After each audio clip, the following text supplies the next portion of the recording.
Pike's pushed more and forward up ahead. He's got out of line. Is now Pike going to have a go at Werrell? Don't push him off. He's in the championship fight. Jack Werrell chasing down Carl Jacklin. Further down, Rob Williams and Chris Barnes. Sensational run outside line now though for the heavy braking zone. Around the outside goes the Audi R8. Look how much Miller's come back into play. Exactly. Miller's still such trouble. He's left on second and change. All of a sudden, Miller's back in play.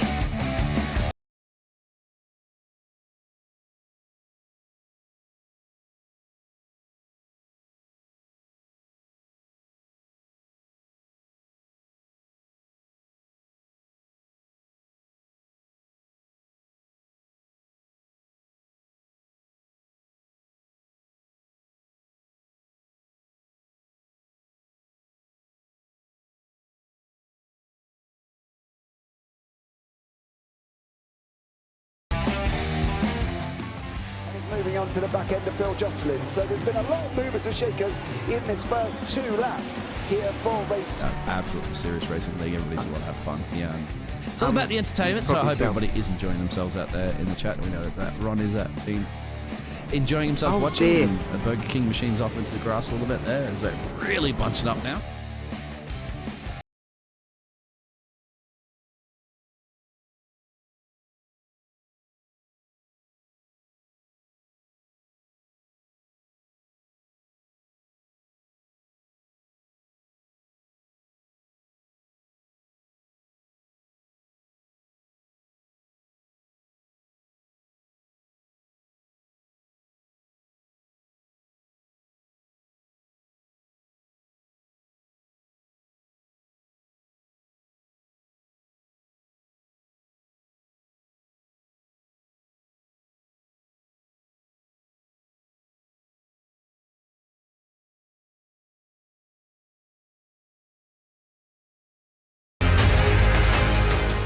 Does he have it? Medeiros is going to get it.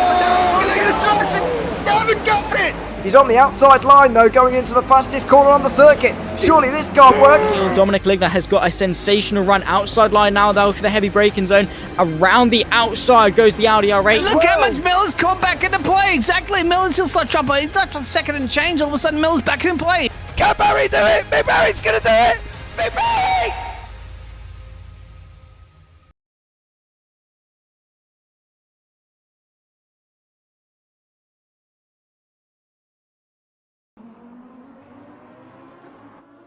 Good afternoon and welcome to the TSRC 500 Endurance Series. The road to the Grand Final starts now. I am James.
We have got the Nürburgring here first.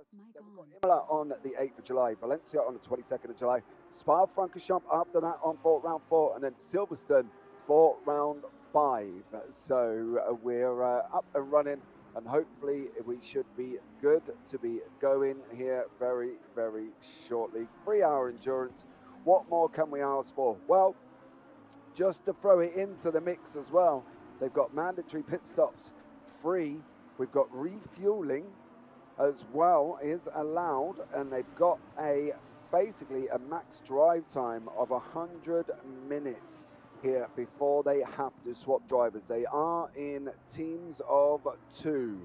So there you go. It will be a team of 2, and they do have to basically swap drivers here, ready to go once more. So please be aware that we will keep up with the driver swaps when we can, how we can, and hopefully we'll be able to get it all sorted out for you, and we'll be ready here once more to bring you some epic 3-hour endurance. Welcome in Alex Kopstoff there from Armamentero. Hi all. Matteo Moreno for the best livery in car number 201. That is the SPQ Racing Team 201 in the Lamborghini Hurricane GT3. And then Dyson Clay, you should see 2s. That one is interchangeable today using with white and blue. So there you go. Well, you've heard me waffle on long enough. Let's bring Nathan into the booth. Nathan, how are you? Hello, I'm doing good. The audio cut out because that's then he unplugged the fan and it seemed to shut the PC off, but back and running. Yeah, it's great to be here. Obviously, it's my first time doing ACC comms in a long time. So it's nice to do something a bit different for once as well. You know, I've always loved the sound of these cars, so it's going to be a great 3 hours. Yeah, definitely. GT3s are the cars that will be using currently at the moment. Now, what they've got to do here as well so the SimGrid VCO Grand Finals 3-round Endurance Championship will take place in November and December of 2023. Grand Finals will feature a mixed class grid of GT3s and GT4s. Each and every slot on the grid of the Grand Finals will be filled by teams who win their slots through 10 different competitions held by some of SimGrid's top communities, TSRC being one of them. From each of the competitions, the top 3 will secure a grid slot at the Grand Finals in the GT3 class. P4 and P5 will secure a slot at the Grand Finals in the GT4 class.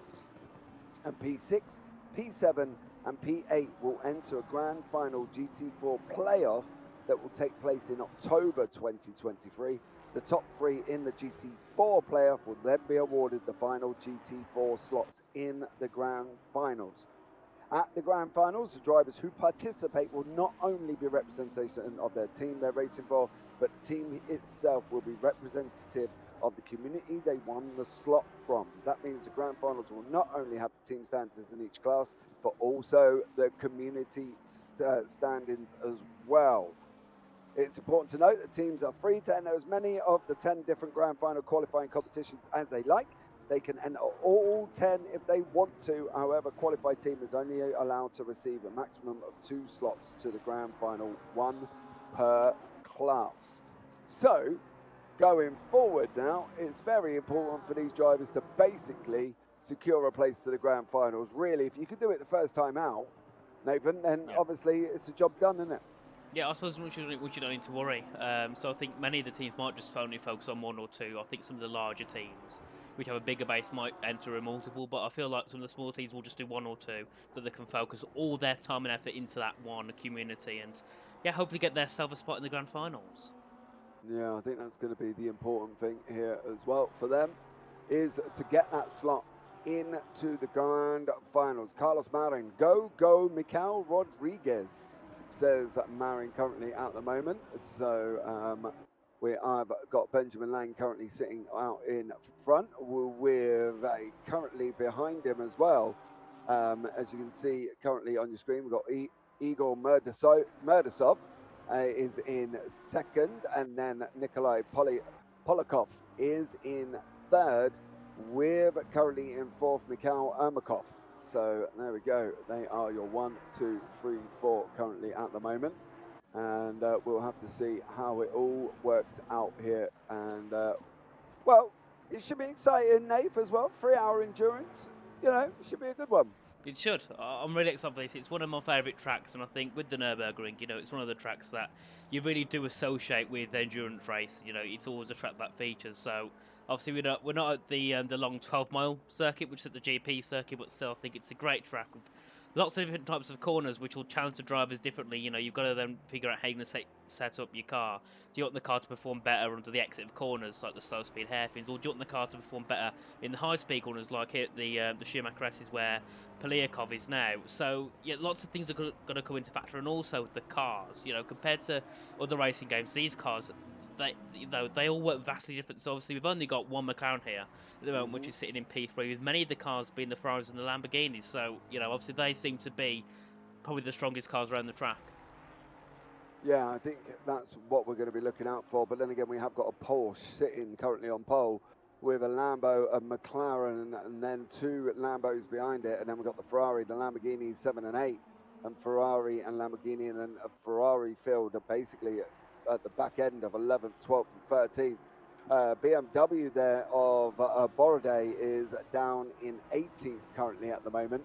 So for him, it's going to be exciting once more, and hopefully we will be able to get this up and going here as well, as we've not got long left in qualifying. So let's see how this gets on here, Nate.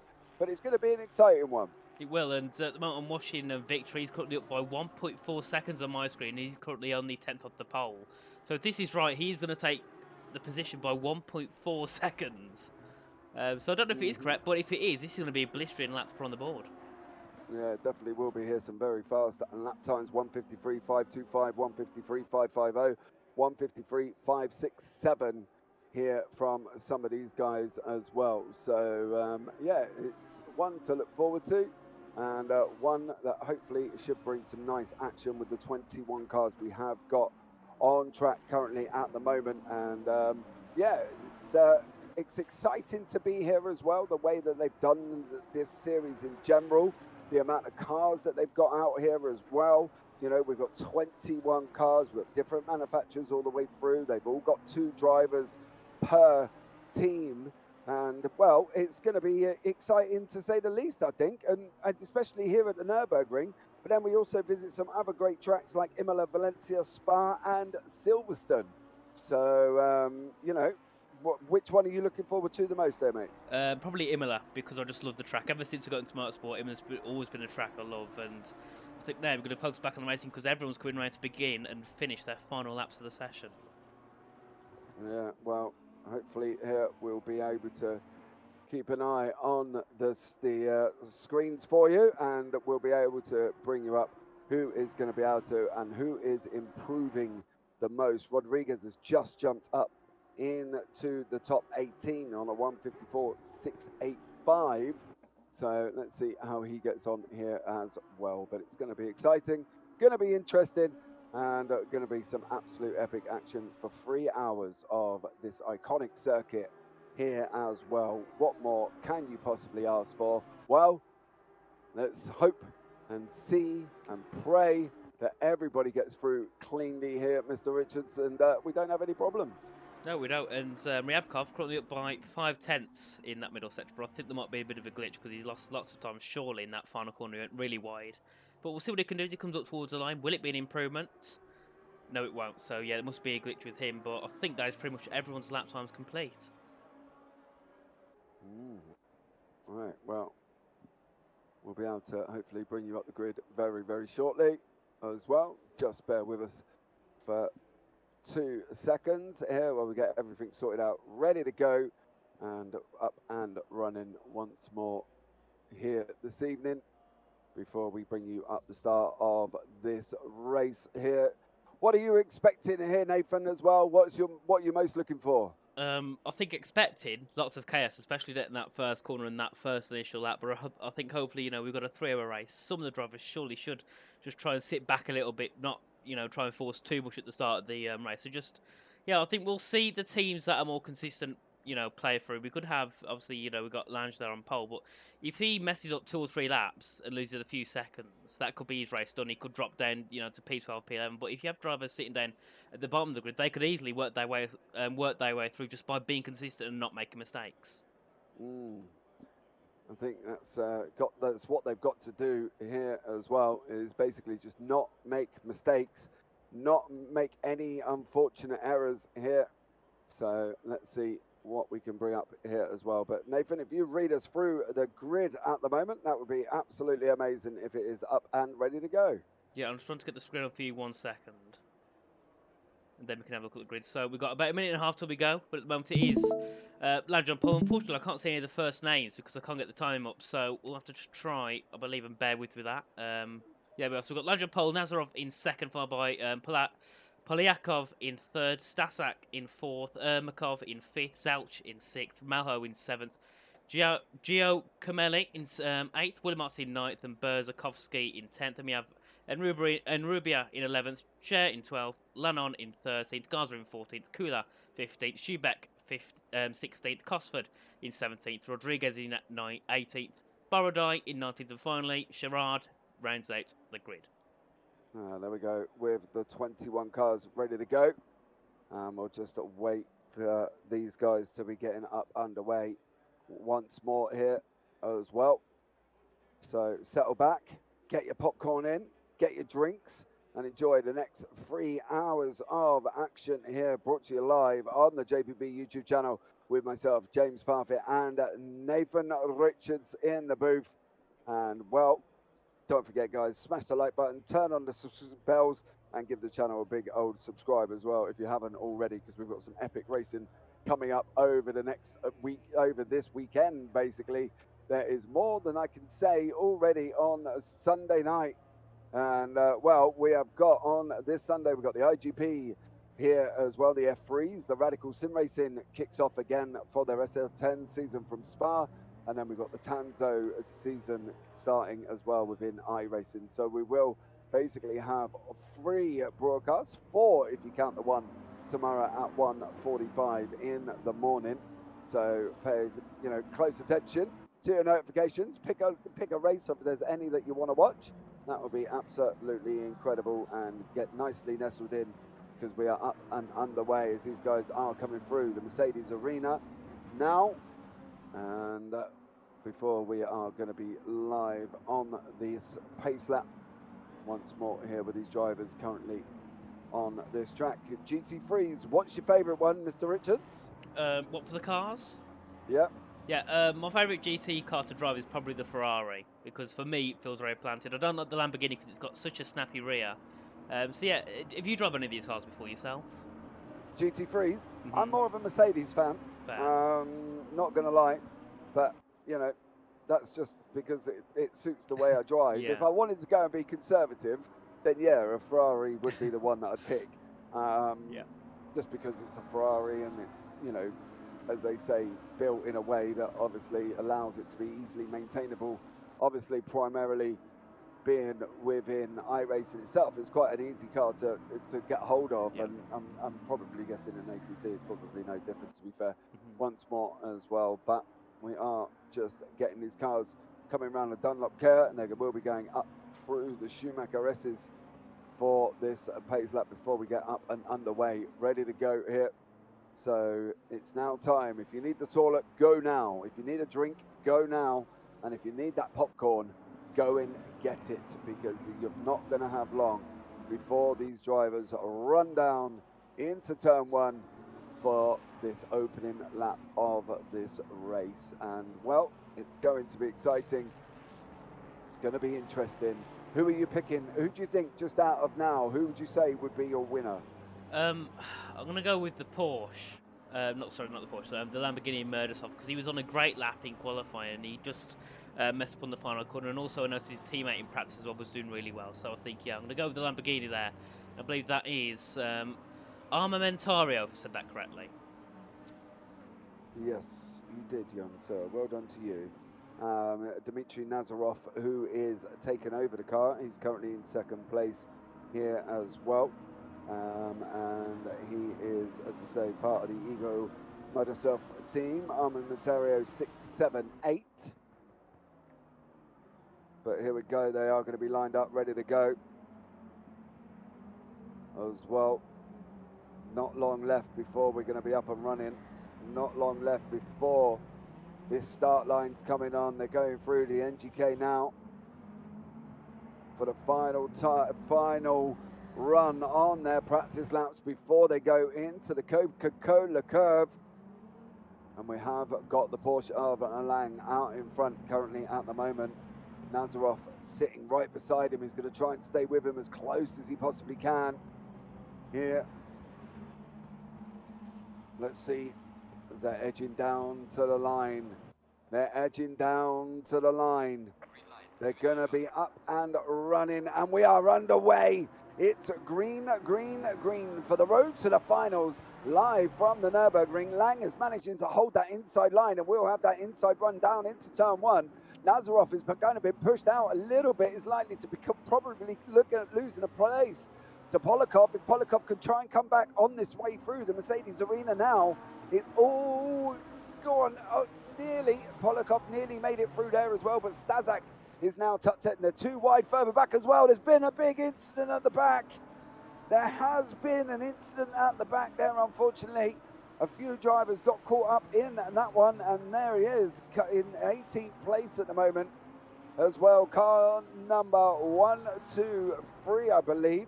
121 there, got caught up in the incident.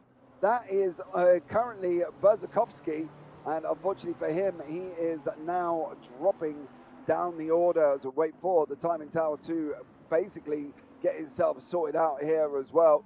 And then we've got the battles all the way through the field, kicking off as well in this one here. Oh, in 13th place at the moment is that Lamborghini there, Nathan. All seem to have made it through, apart from that one little incident there. Yeah, which is great. I think we always expect to see some sort of incident then on that one. I think that happens in every race. It's part of the ritual, isn't it, of racing? And yeah, I think that's something we will see. But hopefully now everyone gets settled in. Hopefully has got the moves they want to make, if they made some. And we'll just kind of get into that groove, that rhythm. Obviously, you know, they've got 3 hours to go. They've got obviously they've got the pit stops they've got to make. So once you get yourself into the stint, just relax, get your stint done, then you swap over. Then you can go for a bit of be a bit aggressive on that. You know, the initial opening of the second stint, and you work your way through. And yeah, hopefully we'll see a bit more action. But I think for now, cars will just try and calm themselves down and just make it to the end of their first stint. Yeah, that's the plan for some of these cars as well. As Stamakev there as well currently, and now we are up into 9th place with the car number 22 here and battling away. He's trying to fight past 8th at the moment. Is he going to be able to get past? I believe that's Lanoni in front of him. And again, around the Mercedes arena they go once more. And Ryan Woodrow there in the 22 here of the Ferrari is trying to clear, which I believe is Laloni in front of it. So let's see how he gets on once more and see whether or not he can make this through and whether or not he's going to be able to make this pass. This is going to be the bit here where they are trying to settle in. They are trying to settle down. You know, they've got to find their feet here. That's the important thing as well, is they've got to try and basically settle in for the 3 hours. It is a long race. 3 hours is a long time. There are driver swaps included in all of this as well. So currently at the moment, they've got to basically try and do their best stint they can, Nathan, currently at the moment. Yeah, you know, the first stint, I think the most important stints are probably the first and the last. The first stint, you want to get those initial moves done, get yourself ahead of the cars behind. Then that final stint, obviously, that's when you're getting closer to the final lap. That's when you also want to push and make those moves. So I think the second and third stint is a lot more about being consistent, not really pushing the car, just having some consistent times and working your way through. Because people will make mistakes. If you can stick consistent, maybe you're 2 or 3 tenths slower than the cars ahead. But they make a mistake, they lose 15, 16 seconds. You know, you're in the great position there. So I think now we'll see some drivers try and push. Like obviously Zelch, he's 1.7 seconds back. He's a type of driver that needs to push, otherwise he's going to get eaten up. But many drivers can, you see this mid pack from 7th down to around 12th. They can kind of just sit there and just pull each other along the circuit as they go through the stint. Yeah, we're on board here with Rafael Malo in the 222. Car currently at the moment from Rocket Sim Sport. He's partnered up with Kieran Prendergast here for this race, and once more we are back down in tonight with Woodrow, and I believe that is Wilmot behind him here in the Ferrari. It's like a Ferrari trio of Woodrow, Wilmot and Kula, with Borodai in the BMW behind him. That BMW has done an absolutely stellar job, managed to avoid the carnage right at the beginning and has managed to make progress through the field here. But this really, with this battle with Woodrow, and that is another man that could make a big difference here. He hasn't got far to basically, he's got Wilmot behind him in 10th, Kula in 11th. He's just got to try and stay in front of them guys, I think. How important are we putting emphasis on this first stint, though? Because surely they would have had to do two things, right? A, stay out of trouble. B, try and keep position where they are. They don't want to be losing positions. And C, they've got to be looking at picking up a few positions where they can as it goes on, right? Because at the end of the day, they don't want to be dropping down the order. I think for someone like Woodrow, he wants to get himself through on Lennon because, you know, he's obviously quicker, we can see. But in the corners, that's actually a spin from Giacomelli. That's down at, I believe, the end of that second sector. Really making contact with a couple of cars. Valvoline curve. Yeah, Valvoline curve on the way down from Ford curve before he goes there. And unfortunately for him, he has dropped down the order. So well, that's an example of what you don't want to do. No, that's exactly what we were talking about. Yeah. They can't be dropping down. You know, Giacomelli cannot be affording to drop down that far. I think that's the thing. He doesn't want to be dropping down the order. He needs to be kind of moving through the field and kind of making up positions. And unfortunately for him, he's just plummeted down the order faster than a rock in the ocean, and is now sitting down in 18th place. So that's not kind of ideal for him. Lang's still out in front with Murdasov and Sabirov in 3rd, and then Stazak coming up beating 4th with Zelch in 5th. Malo, Laloni, Woodrow, Wilmot and Kula are your current top 10 here. So this is going to be exciting. Let's hope our 144 can keep the lead. Well, Lang is doing an absolutely stellar job. Of course, he's tied in the team with Julian Fox. So, and they're from Team 1FF. Let's hope they can. Let's see if they can. I think the fact that we're looking at this isn't kind of what we would classify as an endurance series, right? We've got more of a mini endurance. I think that's the thing, haven't we? We haven't got a 6, a 12, a 24, and 8. Yeah. We've got 3. So it's just above that sprint hour. It's not quite out of that endurance at the time. So it's kind of in the middle, sort of middle ground of a mini endurance, would you say? Yeah, and obviously they're going to make those 3 pit stops as well, which also means your stints are going to be a little bit less as well. So I think it's nice to have that bit of change. Obviously, many of the mini endurance series don't really require 3 pit stops. Many of them normally say 1 or 2 because it would be in a shorter race. But having more pit stops means there's more to be thrown in. You know, you've got to make sure you're being a lot careful on your stints, obviously with the change of drivers as well. You know, obviously most teams generally tend to have a driver that's a bit more better than the other one. So you've also got to decide then, you know, with these stints, who do you want to take which stint? You know, generally you'd want the faster rod to take the first and last stint, but also you might want to, you know, prioritise your first rod to do the first 2 stints just to get yourself a bit ahead. So, you know, you've got to think a lot of team dynamics as well, thinking this, because there's lots of pit stops. You've got, you know, there's fuel management, time management, everything you've got to change. Which, you know, in a bigger endurance race, you know, it's a lot more planned out. There's, you know, there's kind of, I think there's less to worry about because there's a bigger time frame to gain things. Here, you've got to be a lot quicker at making those decisions and doing things. Well, the thing with this as well, also one of the other added bonuses into this that they've got to think about is, apart from the driver swaps, apart from the pit stops, apart from fuel and everything else and tyres, is they're only allowed to drive for 100 minutes. Mm-hmm. Yep. You know, this is only 180 minutes here.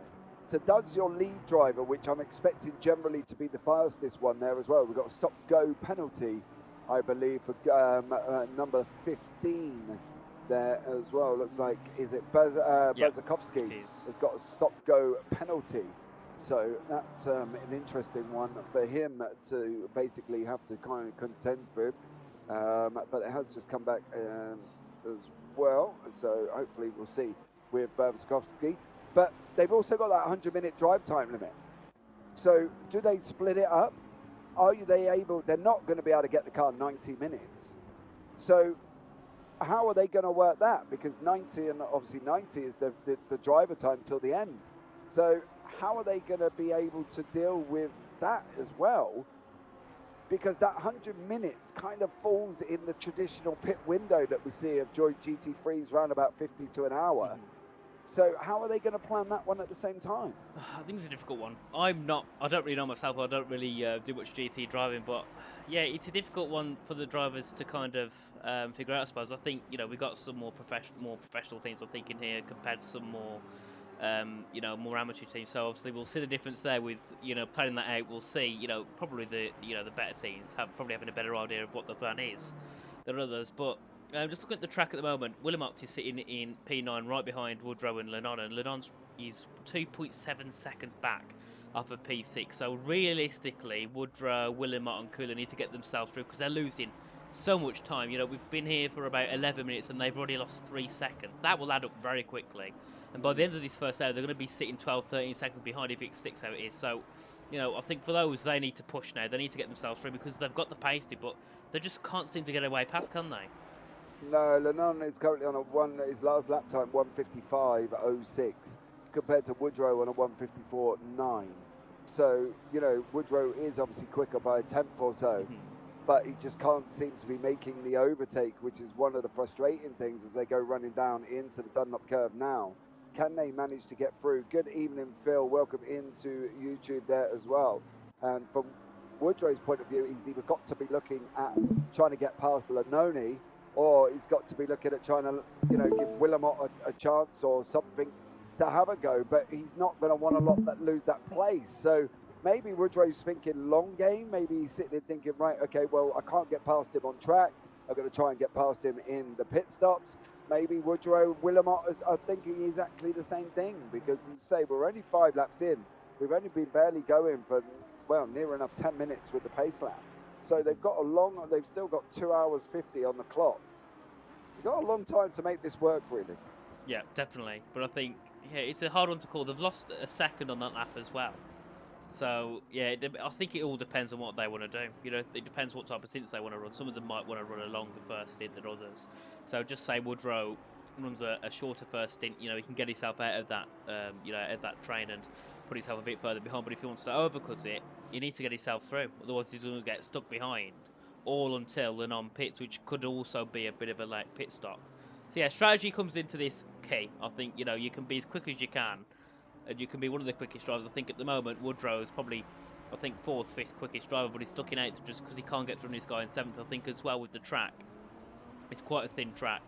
And to have these two big, these two cars, the Lamborghini and the Ferrari, quite big, quite wide. So getting them both through a corner, side by side, could pose its difficulties. And I think Woodrow might also think, well, the chance of us going side by side and it not ending well could be quite high. So maybe the best plan is just to stick behind and lose those, lose those few seconds instead of being barreled all the way down to the bottom of the grid. So, yeah, it's an interesting one. I've also noticed that Berzakovsky has gone through his penalty. He's sitting 31 seconds back. So the issue is for Berzakovsky now, when you're sitting that far back, what do you do at that point? What's the plan of action for you when you're sitting, a pit stop back? Yeah, well, for me, I would literally just try and run that car as long as I can. Try and stay as close as I can in contact with people. He's miles back. He's coming through the Mercedes arena. The last car on the track in front of him. Oh, contact there as well. That was in 12th place. That wasn't ideal. Oh, more contact there with a BMW. The only BMW we've got in the field. And that was Borode, unfortunately, making contact all at the same time here. Are they now going through a little bit of a crazy period? Because you see, that was Stemakovic.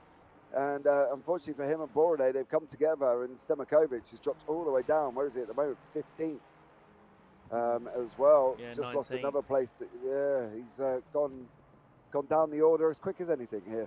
Yeah, and that's the type of issue you don't want to run into in the first, 15 minutes of the race. But I think as well, drivers get too eager. I think with Borode, I think he just didn't see, Stamenkovic coming back onto track. So hopefully, surely that could be a penalty for Borode as he kind of just, jumped back on and completely sideswiped Stamenkovic into the corner. But yeah, it's not the things you want to see on that first lap, is it, at all? Well, not the first lap, really. the first 15 minutes of the race, which I suppose you could class as the first lap. It's right at the start of the race. So, yeah, it's a big shame. You've got to, now for Stamenkovic, he was sitting in 13th. He's about 15, 20 seconds back from where he was. So he's got a lot of time to gain. But if he can keep himself in a consistent position, And, you know, with the consistent times, he should be able to slowly work his way back up. Yeah, he is as well. The leaders are within about half a second of each other currently at the moment as well. There he is, Murdasov and Lang. These guys are flying through the Valvoline curve currently at the moment before they go round the Ford curve. And then on that run down into the Dunlop curve at the end here, that sharp right-hander. So once more, these guys are closing together, and that's basically they've ended up coming together because of Murdasov's 153.862 last time out, with a 154.225 from Lang. So that is not going to be making their job any easier, as Lang does seem to be going a little bit slower than Murdasov at this moment in time. And it's going to see how Murdasov can do it. Do you think he's going out here? He's just set a 154.12 and compared to a 154.17. You know, is he going to be going out to try and take that position straight away? Does Murdasov want to lead from the beginning? Does he want to get going? Does he want to just basically go past Lang as soon as he can to try and open up that gap at the beginning of this race? Because, as you say, we're only on lap 8 and they've still got a long time to go. Well, I think their pace is pretty similar. You know, they're doing the 54.1s consistently together. So I think for Murdasov, maybe it's best just to stick behind for now. You know, you want to make a pass through. You've got that risk of having to get past the car without making any mistakes. You know, even though these two could be the best of the bunch, they've still, you know, it's still sometimes you can make these little mistakes which could end both of their races. So I think for now the best plan is just to stick behind. You know, if anything, they're actually gaining time over Sabirov in third. They're 3.2 seconds, so they don't need to worry about fighting. They can just pull each other along. And you know, obviously, if Lang was to make a mistake, then maybe Murdasov would think about it, depending on how much time he lost. But you know, in general, they're just going to stick with each other and just drag themselves along. You know, they're currently making that gap bigger and bigger. For example, the gap between them and 8th is about what, 13, 14 seconds. So they're in a really good position at the moment, just to chill. They don't need to push. They don't need to do anything. They can fuel save if they want, because they've got that much of a gap ahead. So you know, they're in a really great position at the moment. Yeah, definitely one that they are going to have to look out for. Afternoon, fellas, says Conway Curry. Good afternoon, young sir. I hope you are well. Oh, Murdasov's on the grass. Round the last corner. He's going to bin it on the way round the Coca-Cola curve as well. And Murdasov is off. He's off in the final corner. He's in the gravel. Unfortunately for him, for Murdasov, he lost it coming through the NGK chicane, bounced the car. And unfortunately for him, he went off track, and now he's plunging down the order here for Murdasov. He's going to have to try and go once more. Can Ermakov get past him? That's going to be the question.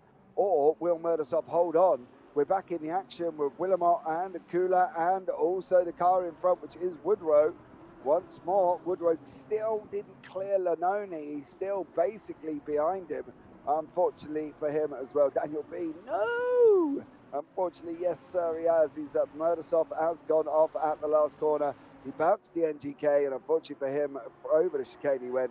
Get the car loose. He couldn't get it once it landed, and unfortunately spun himself round. Nearly ended up in the pit lane, actually, Nathan. That would have been more interesting for him going into the pits there, because it's not a very wide pit lane, as our very own Dan Peoples found out once, because he binned it. Going into the pit lane and hit the walls. So that was quite an interesting one. It's not ideal. Not ideal, but he was in the W12, so you've got to give him a little bit of credit. Yeah. So, you know, unfortunately for him. Yeah, completely different car. So, but yeah, he did bid it. But yeah, at the end of the day, it is a tough there. And unfortunately for Murdasov, he didn't go into the pit lane. So he's still out on track. He's still in 10 minutes. As Daniel B says, yeah, there's still enough time to come back. Yeah, absolutely. He's still got plenty of time here. That's the thing, isn't it? Yeah. They've still got time. You know, we've got 18 minutes, 19 minutes on the clock. They've got 2 hours 41 to go. Well, you know, they're going to be able to have enough time. Yeah. Well, currently, Murdasov's got the fastest lap with a 53.8. You know, from what we saw earlier, he's running in the low 54s. Ahead, you've got 54.9, 55 flat, 55.5, 55.4. this is good for Murdersoft. If he can just get himself closer and closer to this pack, he should be able to just work his way through. He's 1.4 seconds back off Cooler already, and that gap was around, I think, 3 seconds after he went off track. So yeah, this is a good time for him now to try and get back through with all the battling. As Woodrow there, trying to go for a move on Lennon. You know, this is really going to help Murdersoft get his way back through into this battle and try and get, well, realistically, he wants to get himself ahead of Lennon because he's 5.5 seconds back off Mallow. Yeah, definitely as well, unfortunately for him. We will be able to keep an eye on these guys battling away once more. And, well, hopefully for Murdersoft, he might be able to make some positions back. But we are asking a man to do big things, and we are giving him a tall order in the process, aren't we, really, when you sit and think about it? Because at the end of the day, you know, we are giving them a tall order to basically say, right, now you're in 10th, young man, go and fly up past him. Well, we know he's quick. He was knocking out the high 153s, don't get me wrong. But for Murdersoft here, he's got cars in front that have been battling since the beginning. Kula, Willimot, Woodrow and Lanone. They've been going at each other constantly. So, you know, he's got to think a little bit smart how he's going to get past. He has just he's got the fastest lap on the board at the moment, but he's got to be a little bit clever here, I think. That's what I would say from Murdersoft. He's got to be a little bit clever. Yeah, well, you know, you can see now on the back of the screen, he's back into this train, 4 tenths back from Kula. And with Kula and Willimot both being parts of Simply Race Esports, they're going to work together to defend from Murdersoft. They know he's quick. You know, they know he's very quick because he lined up P2 and he's doing consistent 54 lows. So they want to keep him behind if they can. But at some point, you know, if Murdersoft's that quick, there's nothing they can do. And, you know, Murdersoft sees in a Lamborghini, all these are ahead in Ferraris. So we could also see a difference between the different cars, and we can see possibly where these Ferraris are stronger than the Lamborghini. Definitely. I think that's the battle, isn't it? It's a very Lambo Ferrari dominated field here, and that's the thing with the cars currently at the moment. You know, the Porsche. I do like Daniel's in YouTube chat there as well. Porsche seems decent here. Had a race at Alton, and it felt like a bathtub. But that's just the Porsche doing Porsche things. That's the problem. The Porsche is about as consistent as the lottery numbers. It's just completely random. 1 minute it will drive like it's stuck and it's on rails. The next minute you're driving the Porsche, it's like Bambi on ice. It's such an unpredictable car, not just in ACC and iRacing and other sims as well. It's just so unpredictable. And I think that's the thing for the Porsche drivers. Cosford looks like he hasn't quite got the grip of that Porsche currently at the moment. You know, he's 8 seconds back from this gap. Obviously, where Lang, on the other hand, has now got 4.9 seconds, if not 5.5 seconds almost, and he's now got the gap where he can just drive. That's it. No pressure, he can just drive. And he's got to just get his head down, he's just got to drive. So that's it really from these guys. And that, at the end of the day, is what it's got to be. Murdersoft has made his way through. He's still in, well, he's chasing down Kula, still in 9th place. Murdersoft is going to have a struggle here as we see. We jump on board with Stazak in 3rd. He's chasing down Sabirov, who is in that McLaren. I do love the look of the McLaren. The McLaren is such a pretty car, isn't it, Nathan? And I think people love it or hate it.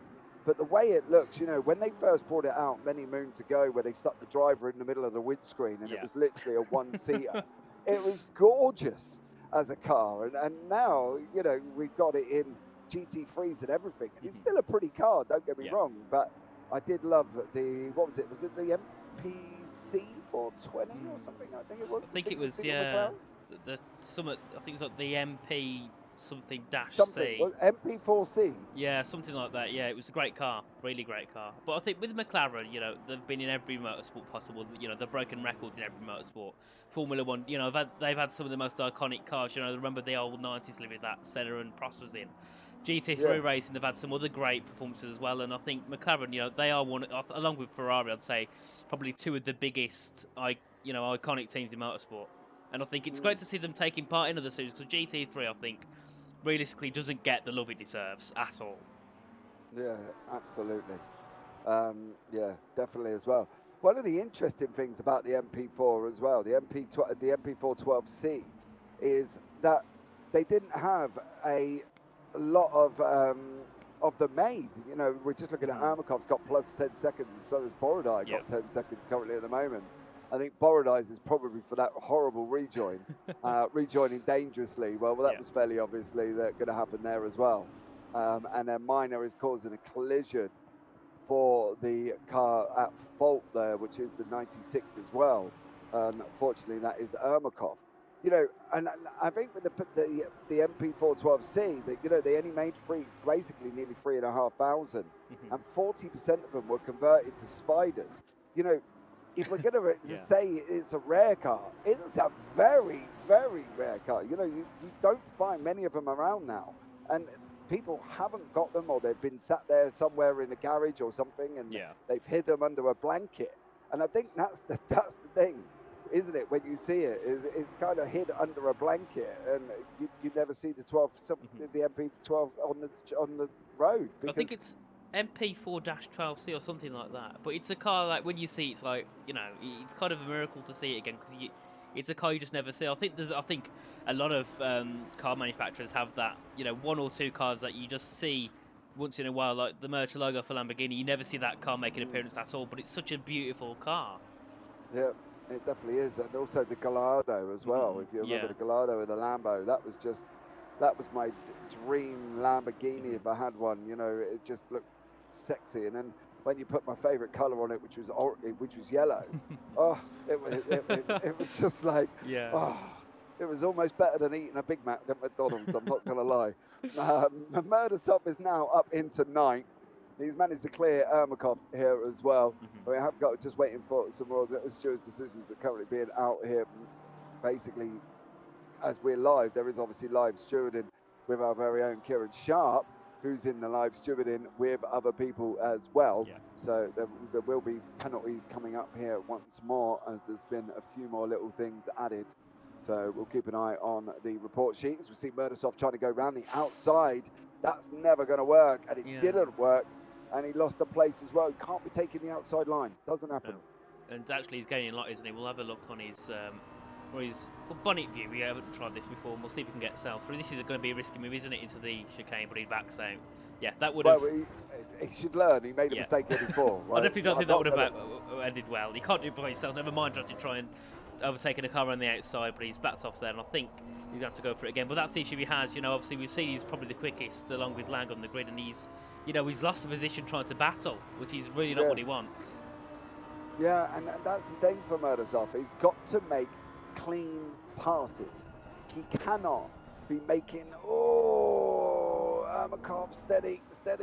That's Willamot in front of you as well. You don't want to be getting yourself a penalty. He can't be making forced errors, right? And this is one of the things with quick drivers that I find sometimes in multiple series, is that they almost get this image of entitlement, this image of you need to be letting me through, this image of I'm going to dive you from miles away. And it just doesn't work out in racing, not when you've got the likes of Ermakov, Willamot, Woodrow, Lanoni in front of you. You can't just be diving them and hoping that they're going to give you room. He definitely cannot go around the outside of NGK, right? You cannot send two cars through the NGK chicane. No. He learned that already. He should know this. You know, not going to lie, that's how he's ended up in this position. So he's got to be sensible. Yeah, and that's, I think, sometimes, some drivers are impatient. If just say Murdersov, I don't know who he is, but if he's used to maybe some sort of, shorter races, maybe some Formula One or, some of the smaller series cars, you've got that mindset of just, at that point, just pass whenever you can, just make those dive bombs, make those aggressive moves. But in this type of racing scenario, it's 10 times different. You can't go with that same approach of just being aggressive. You've got to, at some point, think, right, just stick back for now. We've got 2.5 hours to make this work. It's not all over now. Yeah, that's the thing. It isn't done and dusted. It's not like, oh, you've gone off, that's it. You've gone off, yeah, you have. You're right, you've gone off. You've got to recover now. And he's going to look at, Murdersov there, sent it out the inside of Ermakov and basically managed to make that work. If Ermakov had come across, it would have been him going round again. Yep. So there we are. He's got himself back up into 9th. Remember, he was in 9th until he lost the position by going for a move. So he's now going to get himself back through on the on Willemot's, and Kula, I've noticed, has dropped back. Well, I didn't see that one happen, but he's now 1.1 seconds back. So he's made a mistake somewhere along the lines. But yeah, I think also the one thing you've got to be careful of is sending these aggressive moves. Penalties are going to be coming your way. You've got, you know, the live shootings there, and they're going to be strict. And if you're, you know, if you're causing collisions or sending stupid moves that are going to cause collisions, you are going to be penalised for doing so. So that's something Murtasov's also got to think about, of not being too aggressive because he doesn't want penalties. And just looking back at the top, Lang is now leading by 6.5 seconds. So even though we've just told him to chill and drive, he's actually still gaining time. He's still the fastest man on the circuit at the moment, 1:54.262. He's doing like what Max is in the Red Bull. Yeah, but that's the thing. He can afford to do this now because of the fact that he's out in front. Look what he's got round him. Nothing. He can afford to brake where he needs to, take his line where he needs to. You know, for Stazak and Sabirov here, they're in a different position because Stazak is trying to chase Sabirov down. Last time out, he was nearly 1/10 quicker, than Sabirov in front. And that's the thing, he's still got to be there, but I don't know whether it's the nature of the track for the overtaking. Obviously, we're going to see Murtasov. I'm expecting him to perform at least 2 or 3 more before we even get anywhere near the end of the race. But for everybody else, for Stazak as well, for Sabirov, they've got to be looking over the long period of time here. They're not as quick as Lang, right? Lang's knocking out 1:54.4s. These are knocking out 1:54.8s. You know, Stazak doing the 1:54.475 last time out, but he hasn't consistently done that. So he's got to be now thinking, if I can hit these 1:54s consistently here, I've got to clear Sabirov, because Sabirov is still late 1:54.8s, and he isn't managing to open up that time anymore. So from Stazak's point of view, he's got to try and clear Sabirov, because clearly he's got the pace in that car. Oh, definitely. He's definitely got the pace because he's gaining right behind. But yeah, you know, it's an issue we've seen, I think, with Murtasov as well, as he's been overtaken again by Ermakov. You know, he's still making those issues, isn't he? He's obviously, I presume he would have gone for a move somewhere or gone a bit too deep trying to make a move, and he's lost out again. So he's starting to get, I think Murtasov's starting to get a bit impatient, isn't he? Yeah, he knows what's at stake, right? In an ideal way, what you would do is, as a driver, you would look at coming into this and saying, right, our main aim is to try and win this. Yeah. The reason he's trying to win it is not because he feels he's the better one, or not because he feels he's the best one. He needs to.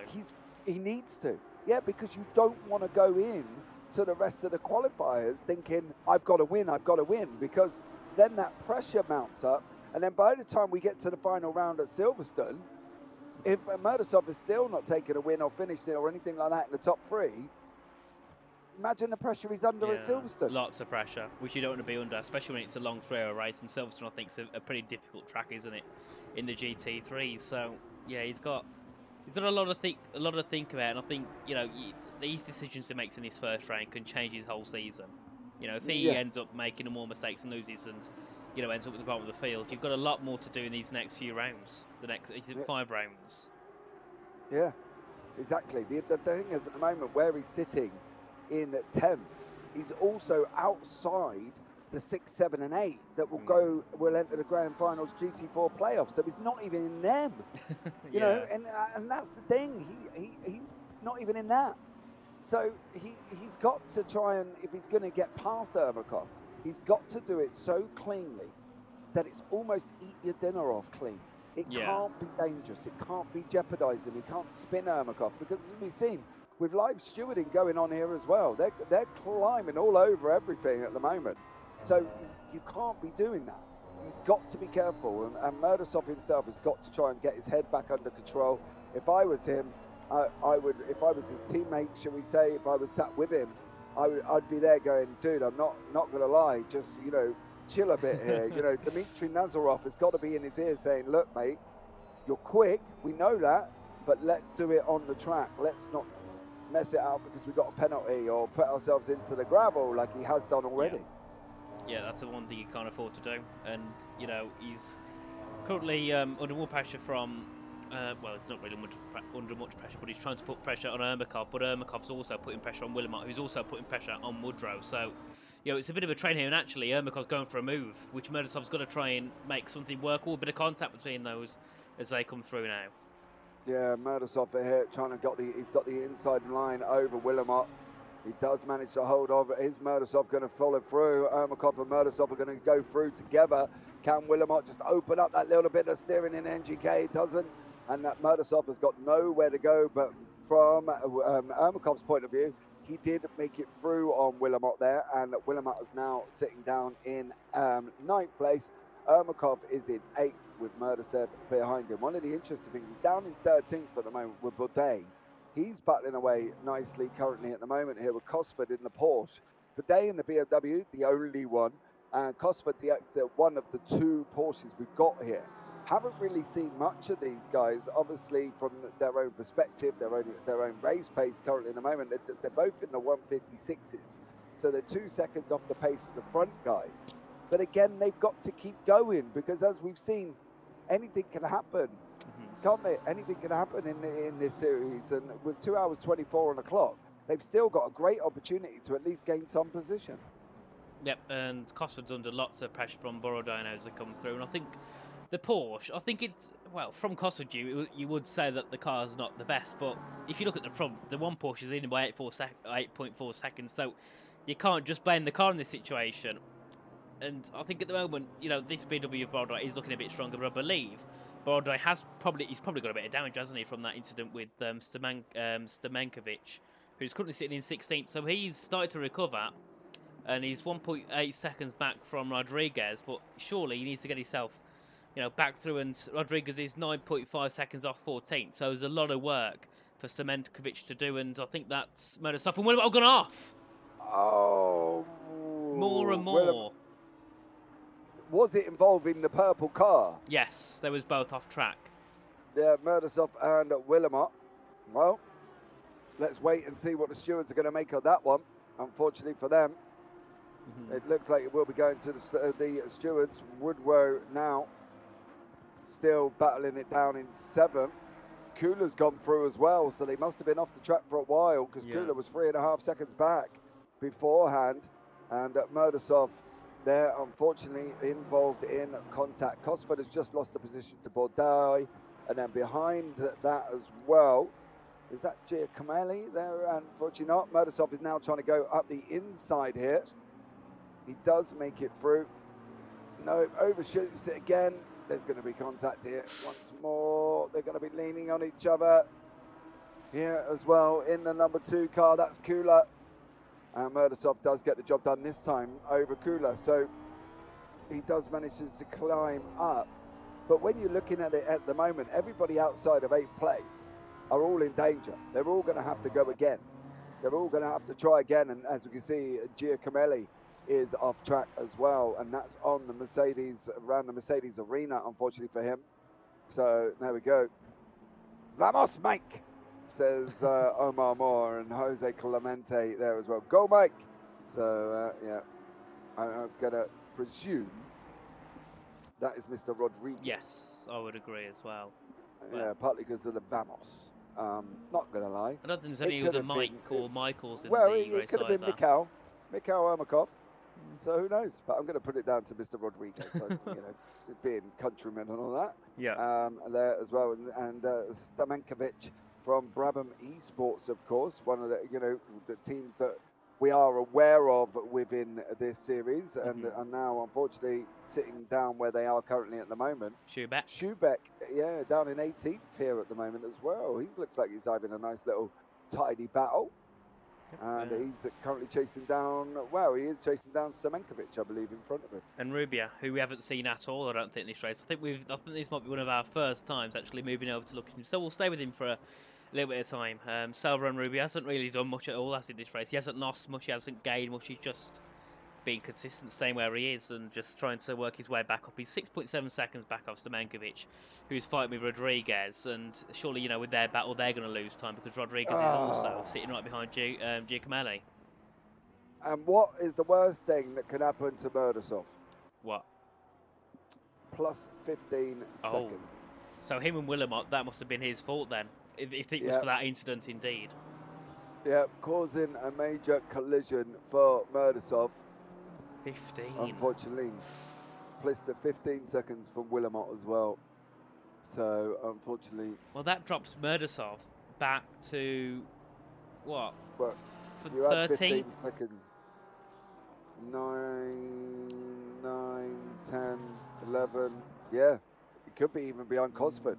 Yeah, which is not what he So- wants. Brodo's also got a penalty along with Ermakov. So at the moment, Kula isn't in a bad position at all. They say he's technically got 2 free positions at this point because of Ermakov's and Murdasov's penalties.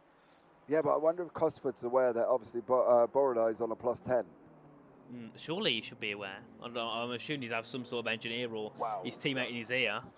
So I would have thought somebody would be there going, hey mate, he has got a +10. Let's not overdo it too much. Well, his teammate You know is what I mean? Luciano Whitvote, so hopefully he's sitting there having a chat to him. And also, just a bit of a disclaimer, if I pronounce anyone's names wrong, I'm very sorry. But a lot of these names, for me, are very difficult to speak. Obviously, as a native Birmingham speaker, I don't really know any names outside the standard English name. So, yeah, many of these are quite difficult for me to get a hang of, especially a lot of the Eastern European, Russian-esque type surnames. Yeah, there's quite a few of them. I'm not going to lie. There is quite a few of them. And obviously Murdasov for again. most people. Oh, he's pitting. Murdasov's now, is it pitting now? Yeah.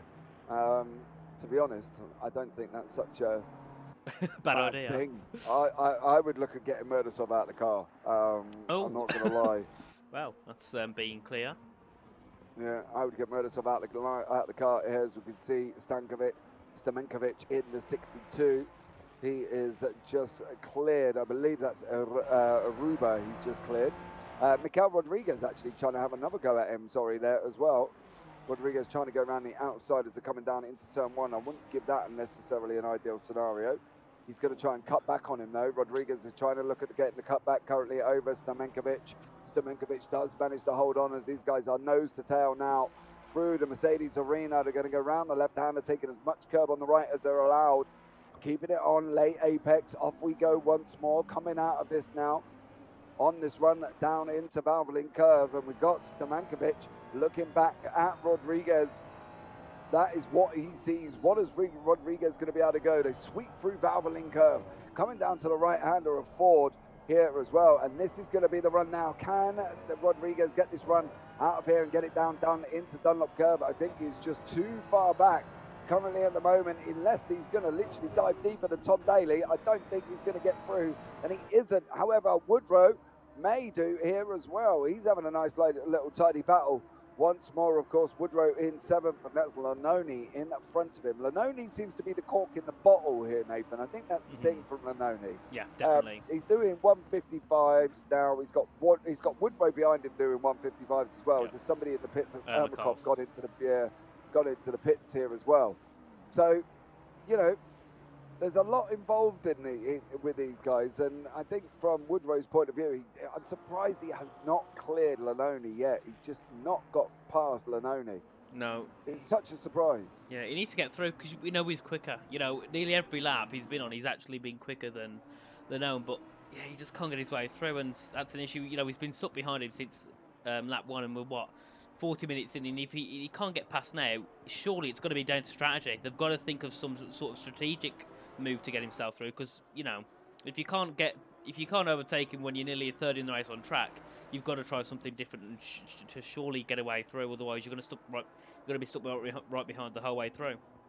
Yeah, definitely as well. So Ermakov currently in he's in 8th at the moment. There, and Kula is behind him. Woodrow is still trying to clear Laloni, coming round now here through the Dunlop curve, the off-camber corner. It almost reminds me of a NASCAR corner. It's got banking in it, yeah, which is amazing, isn't it? You know, Zandvoort's another one as well. But the banking representation here in the Assetto Corsa is, you know, compared to the most simulators, is incredible. Yep, and Nazaros. Yeah, he did take over the car from Murdasov there as well. So Murdasov is out of the car. Yep. So surely he'll hop in sometime later. Yeah, which is what we said, didn't we? Yeah. Give him a minute. Let him breathe. Then we've got Leonardo Bianchoni. He's in car 55. His teammate would have been Schubeck, who has left the car. So we've got a Yeah. few changes around now in the grid, and now it's time for me to try and adjust to each other's names because, yeah, I need to figure out who's in what car. You've just got it right. Just the thing I find with that as well is when you look at the sheet and you go, hold on, nope, he wasn't in it before. Lanoni is in. Is that Kula behind? Yep, it Kula. is. And Yeah. Cosford. And Cosford in as well. So they are coming in 45 minutes. So what are they going to be looking at here? They've done 45. They've got 55 left. Another 45 minute stint. Another 45 minute stint. It's possible they might get 2 runs in if they're going to break it down into 45 minutes. But Nazarov has now really just got to kind of get that car round by the scruff of the neck. And he's just got to drag it forward and kind of try and make up for what Murdasov, I don't want to say did, because that's emphatically putting the blame on him, isn't it? You know what I mean? But you get what I mean with it. Yeah. The situations that could have been a lot better if he didn't take certain actions, I suppose we could say. Oh, But Nazarov, he's gaining a lot on Nunes, who we haven't really seen much at all in this race. He's part of Simply Race Esports. I think we've got a couple of Simply Race Esports, haven't we, in this lobby? I think we've got about 2 or 3 of them, with the one of them, I believe, being Kula and Willamot. Oh, wait, no, sorry, no. Nunes is in the car of Willamot. There we go. Yeah, Nunes has just taken over from Willamot there as well. So he's done an absolutely stellar job there. He is. And now... Sabirov, carry on. Sabirov has just managed to get a 1 second gap out. I believe Stazak's still in the car here. A few drivers have pitted. If you're wondering who has and who hasn't, look for the number 2 now, because obviously it tells you how many pit stops they've got. Starts off with 3, then it goes down to 2, then it'll go to 1, and then it'll go green, which means they're all done and dusted. I've noticed, obviously Cosford's now swapped out for his teammate Whitbert, who's currently back on track now to the pit stop, and they're only 4 seconds behind Nazarov. And remember, a long time ago, they were really far back, so this has worked quite well for Whitbert, and unfortunately, it's not updating very quickly onto my timing screen of it being on the new driver yet, but they have swapped over at Ballas Esports. Yeah, they definitely have, because as I say, Lang's pitting as well. Driver Cosford was in the car. Lang is now in to the pits. We've also got Stazak in and Woodrow. And now he's swapped over to his teammate Fox. Yeah, Fox is now taking over the car as well. So give that a minute. That will update, and we'll see how he gets on. He has come out in second behind Sabirov in that McLaren. Sabirov still hasn't pitted. Seems to be that we're edging on the 45 to 50 minute mark for driver swaps here. I think that's an interesting, that gives us a better inclination of where we're kind of at, I think, with it. You know what I mean? So it's, yeah, not too bad currently at the moment. Given about 45 minutes, so they can both do 90, 180. Yeah, they should be able to get to 45-minute slots. I suppose they could do 50, 50, 50, and then 30. I presume that would be how it would work as well. Because obviously they've got 180 to do. They've got to do 3 pit stops, 50 minutes on the first. Well, obviously it's about 45, and then that could work. 45 to 50 minutes, I think, will be the main. I can't see drivers going above that. I think it'd work weirdly then, wouldn't it? Because your pit stops, and if you was to go over like 50, 60 minutes on your first pit stop, your last run would be about 20 minutes, which wouldn't be worth much, would it? No, it's not. Not worth much at all there. There was action up in the first and second place around that area, and this is Fox in 5th currently at the moment, as we wait for everything to kick in and update for us here. France Lamborghini. Yeah. I was going to send it. Oh, not there. Oh, not there. Not there. We've seen. Okay, he manages to make it cut through there. On he spun. Oh. I think it was with Semenkovic, because he come through, and it looked like because of how slow Giacomelli went through because of the battle. I think Semenkovic just rear-ended him. You can see there, lots of damage on the rear of that Lambo. So unfortunately, the SPQ racing team have had they've got a lot of repairs to spend, haven't they, on that car? Look at the front of it; it's really, really damaged and crumpled. So surely they'll be losing, maybe a second or 2 a lap because of that. They'll be in, I'm sure, for repairs, because I've probably got a funny feeling that some might be needed. All the cars are fairly spread out at the moment. There is nobody within under a second currently, apart from car down in 18th place at the moment. Is that Rybakov? Santo's taken over the car for the 343 car there as well. That was driven by Mikel Rodriguez in the 343. So there we go. And Nazarov there in the 678, of course, who was partners with Murdasov as well, who didn't do himself any favours, unfortunately. I presume that Nazarov, Murdasov served the penalty, didn't he? Because they're, 10 seconds back off Nateman, who was originally cooler in that car, number 2. And they've lost a lot of time. Also, that's quite an intriguing name, isn't it?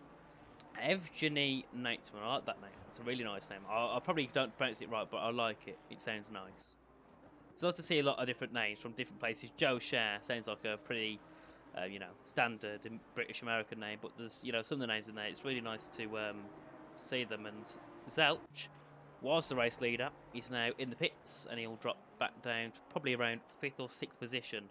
Polyakov, I believe, has pitted as he has. At the moment, we've only got 2 cars left to pit, which is Stamenkovic and Rodriguez. They still have their 3 pit stops remaining. Everyone else has been in for their pit stops. So Stamenkovic and Rodriguez will drop quite far down the field, probably to around 15th, 16th where they were originally.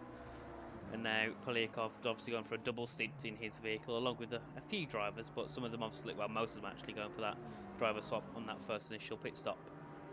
Yeah, they would have got rid of their penalties in the cycles there as well. Stop and go with 10-second downtime, stop and go with 20-second downtime, and so on and so forth.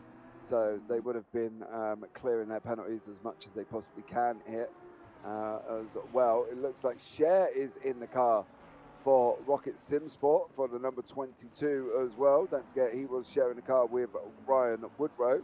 So Cher is now in 7th place at the moment. It looks like Giacomelli has dropped down the order, but I don't believe he's actually in the car at the moment on that 201, is he? No, 201. No. It is Calandrino, who is sitting in 19th position. Yeah, he's given it to Caladrino. So Caladrino's in the car. Yeah, and still a very tactical Lamborghini. The side of it looks pretty fine. The livery on the side's perfectly fine, but the back and the front of it, he's definitely dealt with a lot of wheel banging and rear ending. Leaning, maybe. Leaning on each other, should we say? There as well, but. Whitbot down in 13th is having a nice little tidy battle. He's only got 2 tenths gap at the moment, and Wilson is in 4th place here, and that's Rodriguez. I'm going to believe Polikov, sorry, is in front of him. So they've swapped places at some point as well. So it was originally in the car 67. It was Stazak, so obviously they've made a swap. And De Campo, he's in car 211, which is Team Shazoo, which is Louis Zelch and obviously himself. And Shazoo are the only team in this race who actually recognise, as I know them from a lot of the F1 side of things. Apart from that, every other team is brand new to me, but I don't know much about ACC, so it's nice to enter something different. And I think for me now, obviously being used to F1, there's a lot to learn here in ACC, so it's quite nice to have a bit of a lesson as well on obviously the different types of racing. That's one of the things as well, is learn something new every single day. You will end up being a very smart old man. Well, not old yet. Nazarov looks like he's just cleared Stamenkov or Rybakov currently in that car as well. So hopefully for them they've swapped and job done. So nice little move there as well for them. Santo. Looking for a move on Vasilyev, who's in car number 112, which is originally Borodai, but obviously he's off the car after having multiple incidents of the penalty, and they've decided to put his teammates in to see what he can do. Santo looking to get a move through, but just can't get anything done, and it seems like this Ferrari is a lot quicker than the BMW, doesn't it? Yeah, it does. Borodai had issues in that BMW, and I don't think Vasilyev is going to really be able to get it, you know, I understand with some cars you can drag hold of them, you can get hold of them like a bull and move it through the field, but I just don't think that BMW in the mix of the Ferrari, the Lambos that we've got at the moment has really got the pace to keep up. And I've got a funny feeling if Santo kind of wants to, he probably could have a go at Vasiliev here and put him under deep amounts of pressure as they're coming around the forward curve now. But it's got to be, if he's going to do it here, he's got to do it down into this hairpin. Try and take that inside line away, force him to make a mistake, get him off the line. It doesn't matter how you get him off the line as long as you don't torpedo him off into the gravel, because obviously, you know, the stewards will be like, no, no, no. But he's got to kind of work him and think about where he's got to position the car around the Valvoline and the Ford. He's got to maneuver him into a way that when he comes down into that run down into Dunlop, he's got the inside line. He's got to position Vasiliev in that way. Yeah, and I think that's, you know, it's a difficult thing to do as well if it's something you're not used to. I think, you know, with a lot of these drivers practice, you tend to just practice in free air by yourself. I think practicing with other drivers is something you don't really see. So, you know, for many drivers, this could be a situation, you know, a race situation they don't really simulate. So it's, yeah, it's something different, something they need to learn. And, you know, I think a lot of these drivers as well, you know, as the race goes on, they will be learning new things as they go throughout the race. Maybe they're going to make little tweaks to the traction or the ABS or the brake bias, you know, throughout the race, and that's what they'll figure out. And also it could help them prepare for their teammate. You know, their teammate could say, right, you know, I might see maybe down at turn 1 I struggled a lot with braking. Then just say, for example, Santo, you know, has got a different type of brake bias or maybe a different ABS. He could say, right, you know, when you go back in the car, try this, this, and this.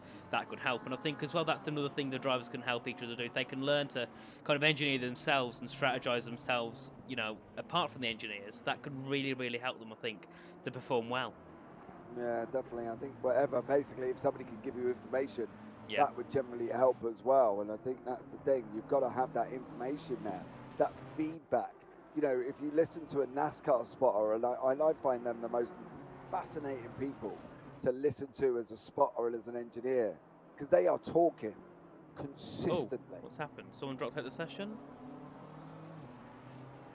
Got down to 18 drivers. Is Mallow still here in the 222? No, it looks like Rocket Sim Sport with Mallow and Prendergast are not here at the moment. Nateman's in the pits with Cooler back in the car. Oh, they've joined back in, but they're in the pits. Yeah. Oh, they've had a bit of a glitch then, haven't they, it seems. Yeah, Nateman's in the car. They've swapped to Conrad Cooler, but yeah, that's not ideal for Simply Racing. I wonder if he had some form of technical issue and Cooler's had to jump back into the car there as well. Yeah. They've also been 5-second penalty for Garza there as well for causing a minor collision. That was with car 201 on lap 25 at turn 14. So there we go. And the question is, was that Garza or was that Stamenkovic? Well, I'm probably thinking that was at the point with Stamenkovic, wasn't it, really? And he was in the car. So Garza, unfortunately, sucked up the penalty. Yeah, well, he had that incident, didn't he, after Fox got through on, I think it was Giacomelli, I think it was, and that could be what that penalty was for, because he spun him round, didn't he, down at the exit of the chicane where he is now. So yeah, that could have been what that was for. Jump up on top of Polakov in third at the moment. Oh.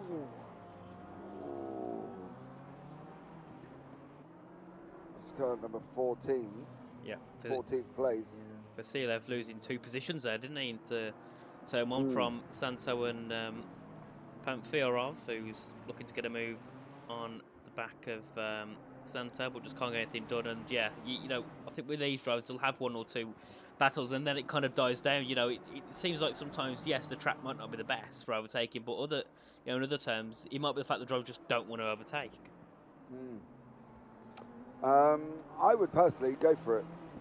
Same, but then say I would go for it, but then you got to think, you know, what issues arise then? You know, you got to think from your point of view. You know, for Pamfirov, if he's had incidents with Santo before or close call incidents, he might think, right, you know, maybe let's just stay behind. I'd rather get my car through the corner in one piece. Obviously, you know, these drivers have battled with each other multiple times. There might have been things we haven't seen, hence why Pamfirov wants to stick behind for now, or only overtake when it's a clear pass down that main straight or down one of the other straights we have on the track.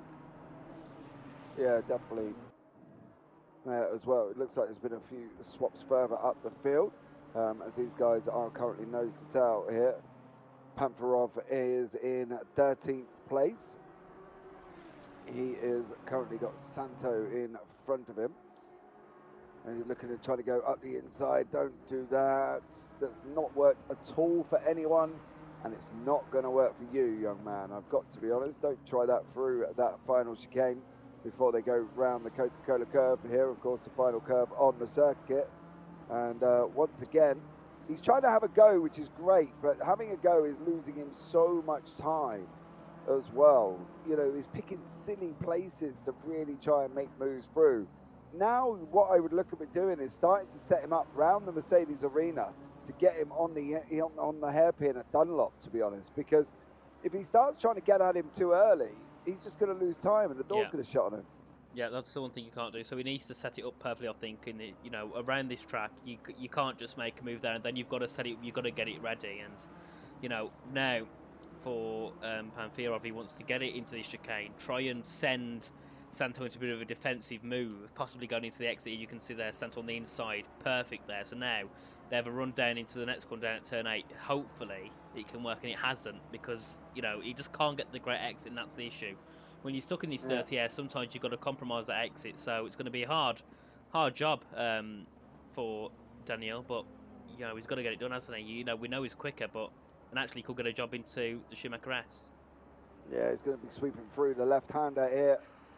He's got the inside line. As Santo looks a little bit loose in front of him currently at the moment as the guys go running up through the centre S's into the Michelin curve. Is he going to try and dive up the inside? There's going to be contact all day. He come from so far back, he didn't need a stamp to send it. He needed a FedEx label. It was going that far. Unbelievable there as well. But he got the job done over Santo. But boy, oh boy, did he come from a long way? Yes, he absolutely did. So there we go. Calandrino down here in 17th in the 201 car. He is chasing down Hemshoff, I believe, in front of him in the Ferrari. So it's a Lambo versus Ferrari battle as Hemshoff there was battling down. But obviously, it's a different scenario down here, isn't it? They're playing and more fighting for honour and keeping the car on track than they are realistically looking at qualifying. You know, they've only got 1 hour 58 here. Oh! So, he's going to go. He's going to go. Yep. Oh, caught it. Held it. God, slide of the evening there. Bambi on ice with a 10-10 at the end. Great job from him. Polakov now is 12 seconds back to Mr. Fox out in front, and 3 seconds to Wilson and Rodriguez. They were having a little bit, they were close together earlier on, but I'm guessing that 154.3 and that 156.1 from Rodriguez probably allowed Polakov to get out in front on a 153.855 there as well. Campo is again another man driving around who literally could be lonely, because he's got 2.6, I think, to Rodriguez currently at the moment. I'm sure that's about to come down now, but he's still got a lonely race, isn't he, at the moment? Yep, De Campo just trying to get something done. Actually, Rodriguez hasn't pitted. He's going very late on his stint. I just realised, he's still got one pit stop to make. So, De Campo wants to get himself through on this car because, you know, there's lots to lose, you know, if you get stuck behind. So, surely, you know, with the pace, he'll get himself through. He was 1.4 seconds back on the last lap. He's now 3/10 behind going into, you know, the exit of the Mercedes arena. So, he's got to get something done, hopefully into the next hairpin. He's got to eye up for me, but he can't be too aggressive, because if Rodriguez is on slower he's on slower tyres, a slower car at this point, it might be hard for De Campo to get through, and it could be a mistake made by Rodriguez as well as they head through, and he's just got to get something done, hasn't he? He's got to get himself through. He's got to try. He's got to set him up now. You've got that run down into the hairpin. Look at taking the inside line if you can. If you're going to send it, you've got to send it. That's a long way back, mind you. I'm not going to lie. Rodriguez, is he going to be able to hold on? He is at the moment. Rodriguez is gripping on by the skin of his teeth, shall we say, and held on there as well. Because De Campo is looking quick here for the 211, the Team Shazoo GT Amigos trying to run around the outside. Is he going to be able to make it through? Now he's got the inside line for the next corner. He does sweep through the Vastana curve there and gets the job done. An absolutely stellar move once more there as well from De Campo. But now what he's got to try and do is stop Rodriguez coming back through again. Because at the end of the day, the last thing he really wants to do is doesn't want to lose that position to Rodriguez. They're going through that NGK chicane, final chicane on the circuit, sweeping out of there and then through the Coca-Cola curve once more, and job done for him. So all done and dusted. Nice little done. Nice little overtake. Well, Rodriguez, he was 5.1 seconds back from Wilson at one point, and now, because of that battle they had at De Campo, he's 7 seconds back. So he's got to gain another 2 seconds now on the top three. Surely, you know, you want to finish in that top three. You know, it's where, you know, it's the most ideal scenario. It's what you're aiming for. You know, that top three position. So he's got 6.8 seconds to get to Wilson.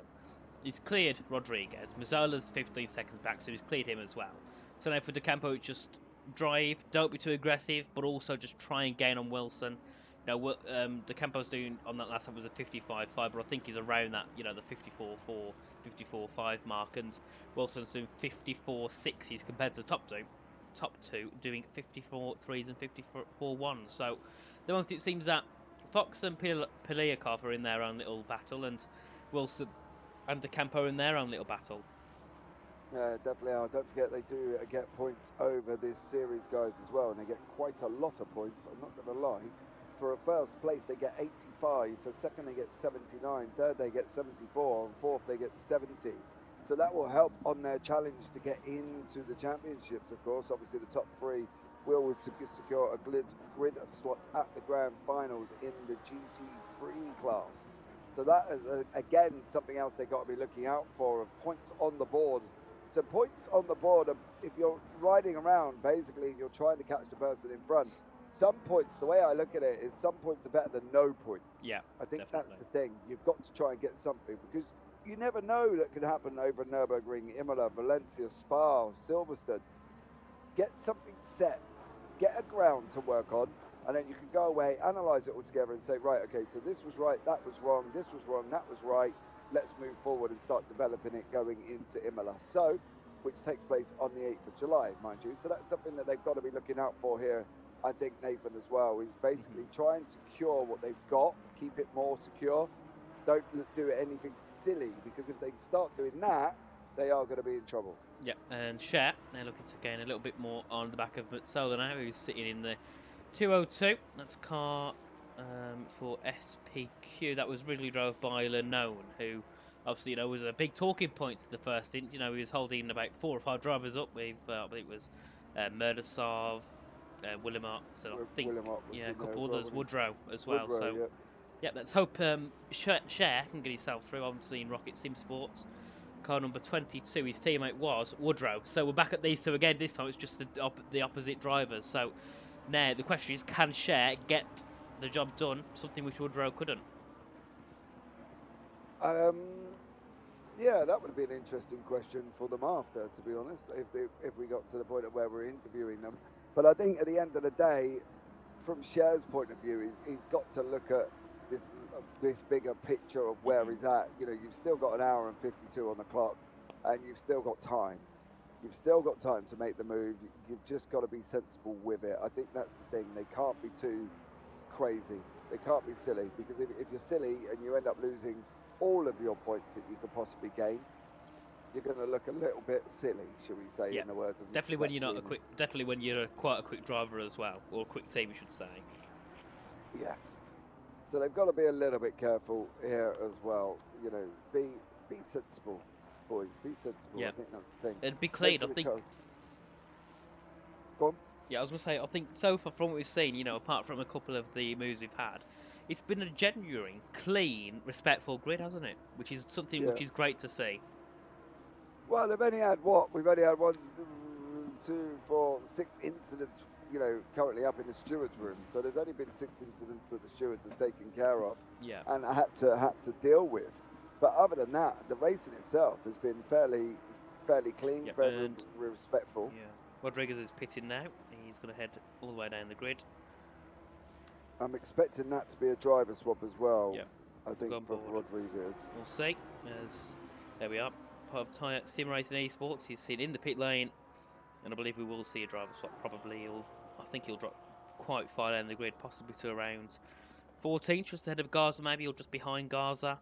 Obviously, you know, once you get past the CE11, the gaps are quite large. Yeah, definitely. Let's see what he does here as well. I'm wondering if these two have got this round obviously the driver list, obviously that we've got, obviously for the organisers here as well, is Mikel Rodriguez and Salva and Ruba in the 3-4-3. But I've got a funny feeling they're actually in 3-3-3, and then the 3-3-3 of Santo and Mesa. Santo is currently down in 13th. He is in 3-4-3, so they are around, unfortunately, the wrong way. Yeah, which is a shame, but it'll iron itself out. But if you look at the top of the screen, Piliakov has took the fastest lap of the race. Yeah, 1:53.732. So but now, he's still 10 seconds back. Yeah, but he was about 12. So do we see him now starting to try and slowly close in on Fox? I think Fox there did a 54.5. I think definitely Lang was quicker on that opening stint. So now is it a chance for Piliakov to try and, you know, shred some of that gap down, make it a bit closer in the third and final stint? Joe Shirt here, still battling away. Currently at the moment has still got Mazzola in front of there, coming through the final chicane on the circuit. And then round the final corner once more here as well. As you can see on board the wonderful chopper here, who is currently flying the chopper. Well, nobody knows, but he is an amazing pilot currently at the moment. Not gonna lie, as he's gets jet-setting holidays all over the place, and he will be off at the Nürburgring, Imola, Valencia, Spa, and Silverstone. So our chopper's going to be very busy here today and over this season. So let's keep an eye out and see how he gets on. But it's going to be an interesting. This is one of the, if not the closest battle on screen at the moment, and I think that's the thing. As well, some of the cars are a little bit more spread out after the first pit stop cycle. It's kind of like they all are all spread out, and then they all kind of come back together later on. I think that's the thing, Nathan, isn't it, that we're expecting here as well? You know, for them to come back later on. Yeah, I think they will. You know, we can see already Nunez, Nashrov, and Ryabkov have also started to gain themselves in width, but also slowly bringing that gap down. So yeah, near the end of the stint, which I think will be in about 20-25 minutes, we'll see some of the cars a little bit closer together. And when we have the battles forming, you know, incidents will happen, and you know the grid could you know, jump around a little bit when we get to the end of this second stint. Yeah, which we're expecting to be in about, if they're looking at 45 minutes, and we're just inside the 1:48 on the clock. We're expecting within the next 28 minutes the next set of cycles here as well, which should ideally see probably the drivers swapping once more again. We have worked out probably 45-minute stints there as well. Car number 96 currently at the moment, that is the Armamentero 96 car. He's looking like he's having a nice little battle. Rybakov there as well, down in 9th and 10th place. So maybe we're going to have a look down there and see what is going on down in 9th and 10th. That would be absolutely amazing. There they are. And Rybakov there as well. That's Nazarov in front of us. And then I believe that is Nunez in front of Nazarov. And this is turning into a nice little tidy freeway, as they're going to jump down into turn one. Nazarov, no, bro, where are you going? Gee whiz, talk about trying to jeopardize your own race there. Unfortunately for Nazarov, I'm not even sure what that was. We call that just towards the beginning of that move, and I'm not even sure where he was going. Is he coming red-faced as Murdersoft or something? Have they just got the bit between the teeth and they're just going to growl at everybody in front of them? I don't know what's going on currently at the moment. You know, all they're going to end up doing for that 6, 7, 8 Armamentario car is if they look at taking anybody else out, their penalties are going to get harsher and harsher and harsher. Yeah, the more penalties you get, you know, the lower you'll drop down the field. If they get another penalty, you know, they'll drop even further back. Obviously, because of that first penalty they had, they dropped about 10 seconds from where they originally were before the pit stop. You get another one, you're going to drop down another 10 seconds, 15 seconds, you know. So, you know, at this point, Nazarov should surely be learning from his teammates' mistakes and just try to chill out a bit, not, you know, put too much pressure on himself. Do you see how far he sent it, though? Yeah, it was an interesting one to say the least. Yeah, definitely. He was never going to get that car stopped, and he'll probably DM me after and be like, really? I wasn't, you know, whatever. But at the end of the day, there was no open hell that car, that Lambo was going to stop. And he's now under pressure from Rybakov. Kov's tried to go around the inside.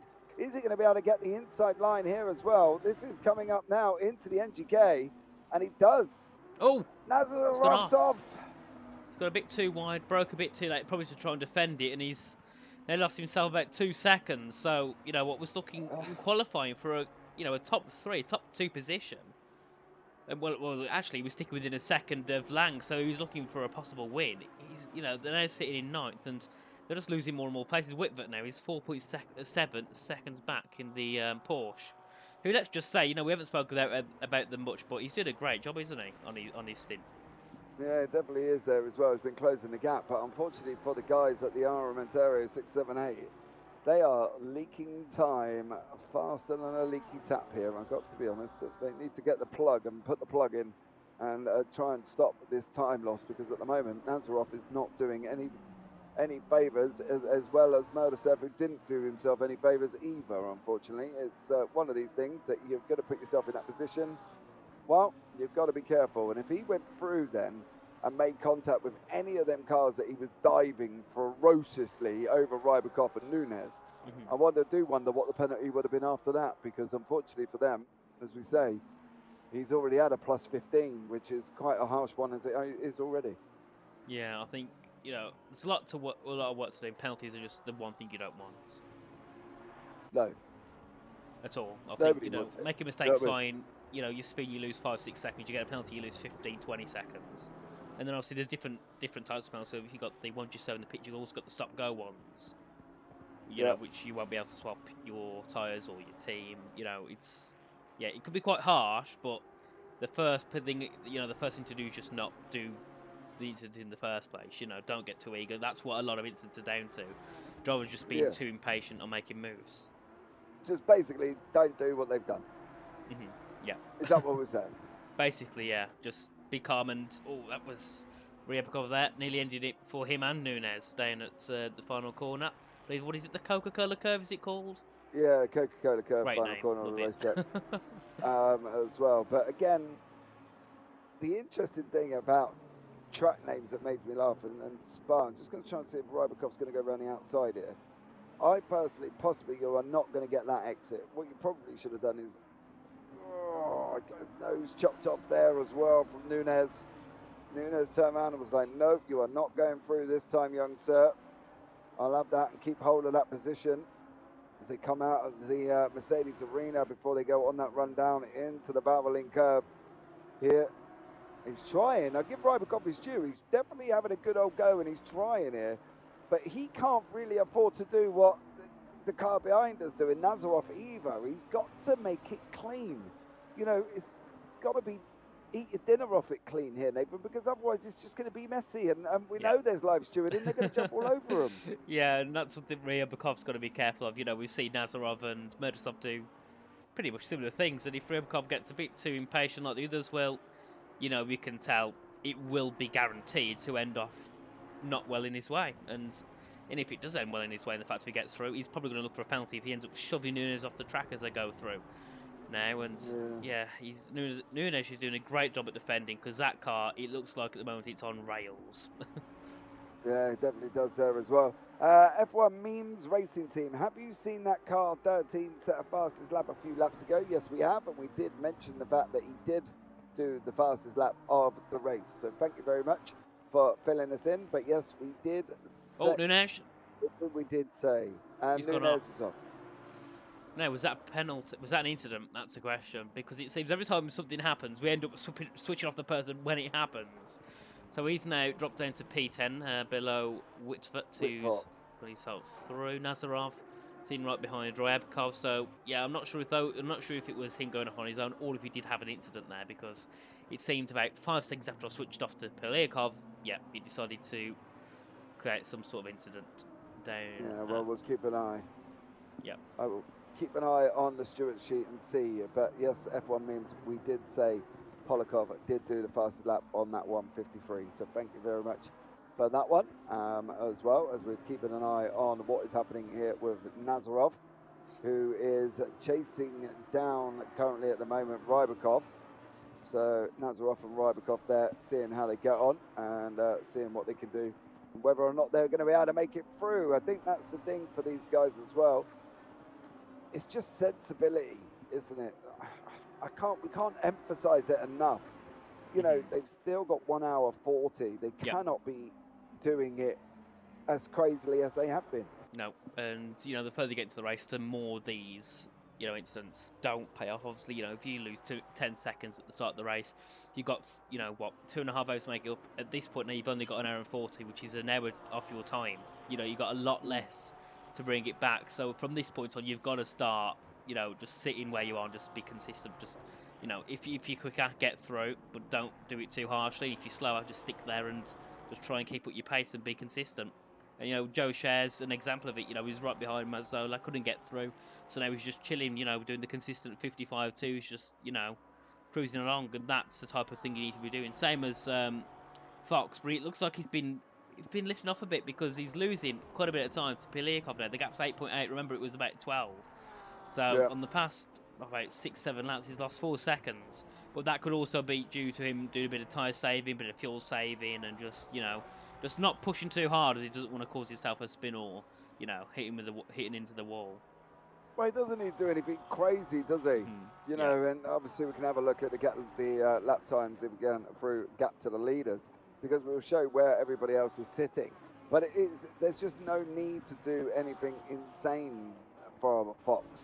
He's just got to do what he's got to do. He's got to get past black markers. Obviously, don't forget they are involved in this. So that could explain the fact that obviously why he was a second slower than Polikov last time out as well. Because obviously, you know, if he's passing back markers, that's not also going to help the situation here, Nathan. And that thing, it's managing that traffic all the way through the field. Yeah, it's what you're going to work out. And obviously soon, you know, I'm sure we'll start to see cars being lapped. So for the front runners, they've got to get themselves through these lap cars, and it depends how easy they make it. Actually, Fox, I believe, has just caught up to a lapped car, which I believe is one of the Brabham Esports drivers. I would assume so anyway, as they head down that main straight to begin, I believe, lap 43 of the race, which is about nearly halfway through, so we'll see around 80, 85 laps, I think, by the end of the race. Yeah, I think that's one of the things that we'll be looking out for is the battle of fruition here, isn't it, really, as well? Who can keep it on track? Who's not going to be asleep first? Who's going to keep their mindset right? Who's going to get out of that? We're fighting for everything right now, and this would really annoy me. I'm not going to lie. I am a big old advocate of get out of the way under a blue flag. I'm not going to lie, and there was probably half of that didn't need to take place there with the car behind currently at the moment as well. You've got to think, if you're not in a battle, you are a lap car, please, kindly, for my own sanity, remove yourself. Well, his lost time is 7.7 seconds back, and that's cost him a second nearly, which is just not ideal. You don't need, you know, for the Brabham Esports car there's no benefit of them fighting at all, is there? So just let him through. Yeah. There's no purpose to it. There isn't a need for them to be fighting. Just let him go.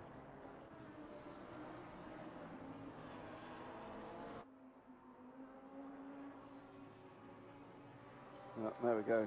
Everybody's mentality, as we've discussed numerous amounts of times on numerous broadcasts, is a little bit different here at the moment. There's no real closest battles currently at the moment here, Nave. They're kind of all spread out at the moment across the track. Well, the closest car at the moment is probably Nazarov to Rybakov, and that's about it. You know, you've got Nunes sitting 2 seconds back off Whitworth, and looking a bit further down the grid, we've got Sagartza, who's, well, was the one who was just overtaken by Fox there.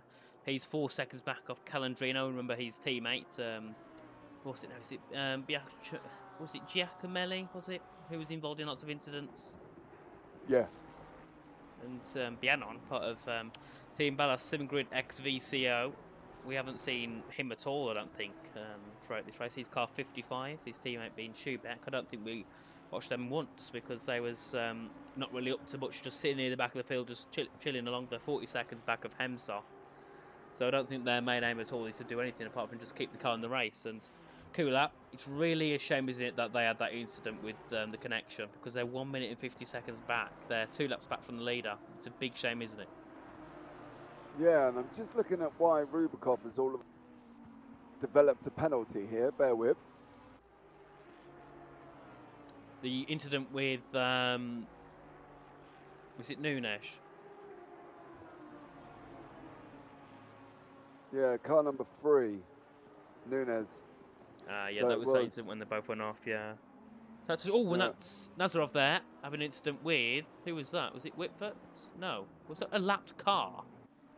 A I think lap it car was. by the looks of it, yeah. Well, that's not what Nazarov would have wanted, being sent by a lap car, or at least him sending it on a lap car and the lap car not moving out the way. He's now lost, starting to lose a little bit of time to Robcott from that. But yeah, 15 seconds now. That will drop into 10th because he'd go down below Nunes. Yeah, definitely there as well. And Nazarov and that lap car is, well, that's going to be an interesting one. It will. Here as well. Is that Caladrino behind him? Is it Caladrino? No, it wasn't. No, It it's not must have been. Caladrino. Was it Hemsarth or Biancon? there I we think Biancon. Biancon. The one we never saw. And then as soon as we do mention him, he ends up nearly taking out. Well, was at one point podium sitter. Now sitting down in 8th. Yeah, and just managing to fight his way through the field here as well. Consistently, Nazarov trying to have a go, then he gets involved, then he gets contact. It's just a never-ending curve here, Nathan. I think that's the problem. Well, it all started off with that incident down at the Coca-Cola curve where he spun off. All on his own. Yep, and that's where it all kind of came from. Getting too Yeah. impatient trying to get back through the field because he knows he was quick enough to stick with the top guy. Yeah, that's the thing. You know, it was now Murdasov who made his own mistake there going out the NGK that put them down where they were. And then, of course, the penalty was involved. And then, of course, there's just been, you know, leaking time all over the place by making silly mistakes and trying to rush back through the field. And, you know, they just need to be really kind of settled down and calm down a little bit before it all goes a little bit peaked-on for them for the whole of the race. And also, now we get to the point where we could start to see those pit stops happening again. We're at about 1 minute and 34. We're nearly, I think we're about 40 minutes from when we saw the last pit stop. So, yeah, pit stops will be happening quite shortly. The second of 3 pit stops. And we'll see the lead, well, I don't think the lead will change, but we'll see, you know, Polyakov down. What will change? Because surely Polyakov will jump out the car. He hasn't had his teammates in just yet. He's in car number 13. He's alongside Sabirov, who hasn't been in the car, I don't think, and there we are. Polyakov getting through one on Gartzer again. The lapped car seems to be causing trouble for everyone, doesn't he? You must love a little lap car info there as well, because it is just, it's a mindset from people that don't really make sense to me, and I can never understand it. I'm more conservative. Yeah. I will try and save my race by removing myself from a situation. I wouldn't look at trying to battle away, and I just don't get that mentality.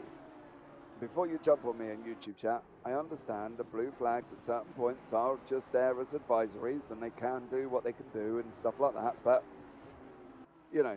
Yeah, just move out the way. Yeah, that line that says facilitate the path. Try it, you know what I mean? Facilitate it. Yeah. Well, it comes to a point where, you know, it comes into sportsmanship, and, you know, if you're not going to let people through, people will have a different way of racing you. They will be harsher on you because they know, yeah, this guy is not much of a sportsman. He doesn't have much sportsmanship, so people will race you harder, and that can really not pay off in multiple races to go. That's the thing. You've got to be sensible with what your surroundings are. You know, don't put yourself into positions that's going to cause problems for you and others. And at the same time, you've got to be sensible about what you're doing as well. You know, so there's a lot that these guys have got to learn. There's a lot that they're, you know, some of these might be racing these guys for the very first time. They might be racing them for the 100th time. They might, you know, but either way, whatever the case may be, you've still got to look at the bigger picture and think, well, actually, you know, we're only on round 1 here. We've got a few rounds to go.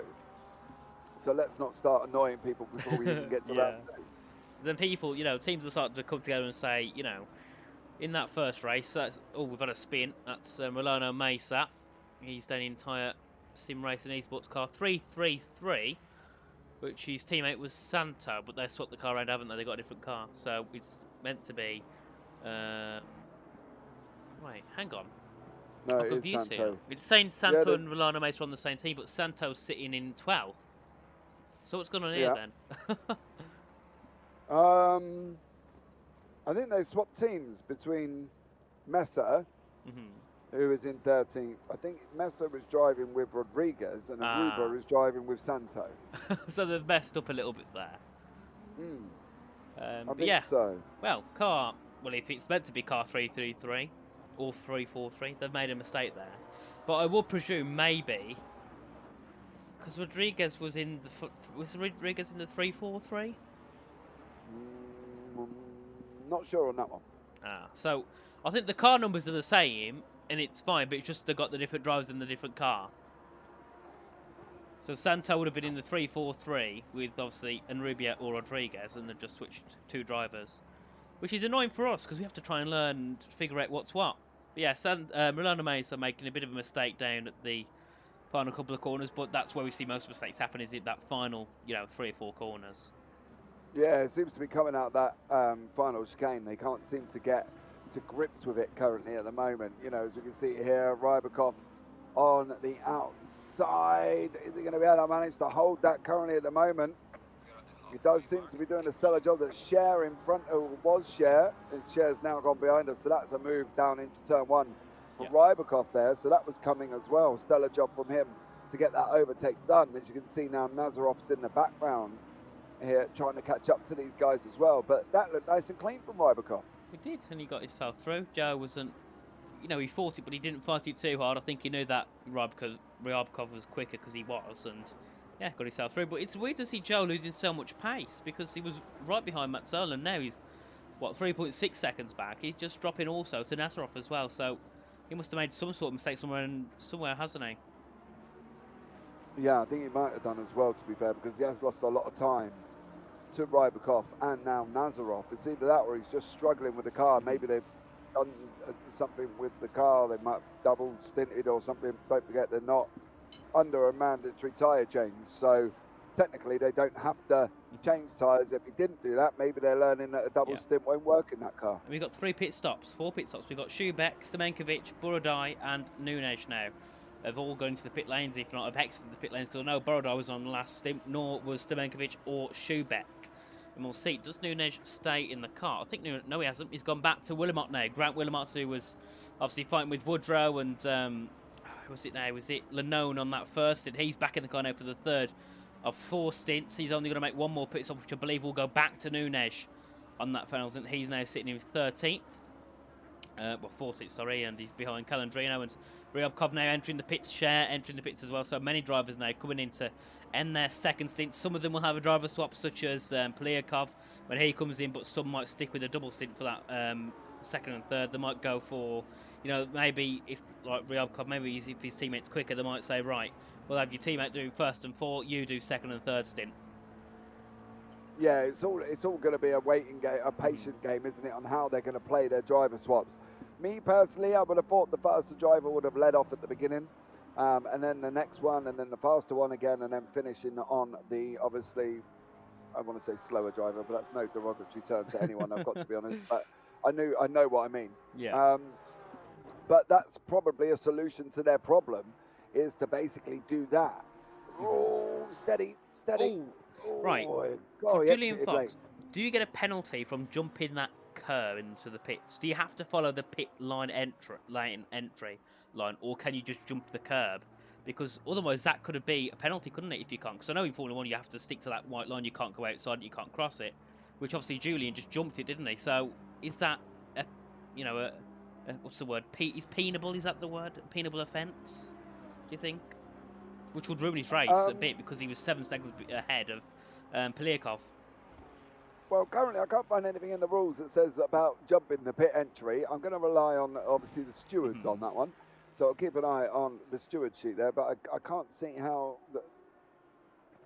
that has done anything different to his race. He hasn't messed up anybody else's, and he hasn't, obviously, improved his own. So I suppose on that one, there's really no point punishing it because there's nothing to be punished. Okay, well, that's fair. But I just know it's just obviously, I know it's a different format of race, but just from what I've seen in the past, we'll have to see what the stewards say. I doubt they'll do anything because, like you said, it didn't really gain him anything. If anything, he lost anything because he had to jump that curb. He would have, made the car a bit unstable and could have caused a bit of damage to the floor as well.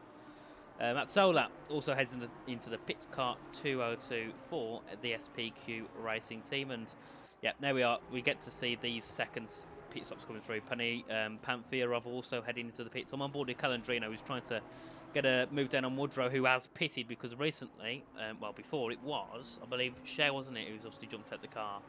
Yeah, it was Cher in the car for them guys as well.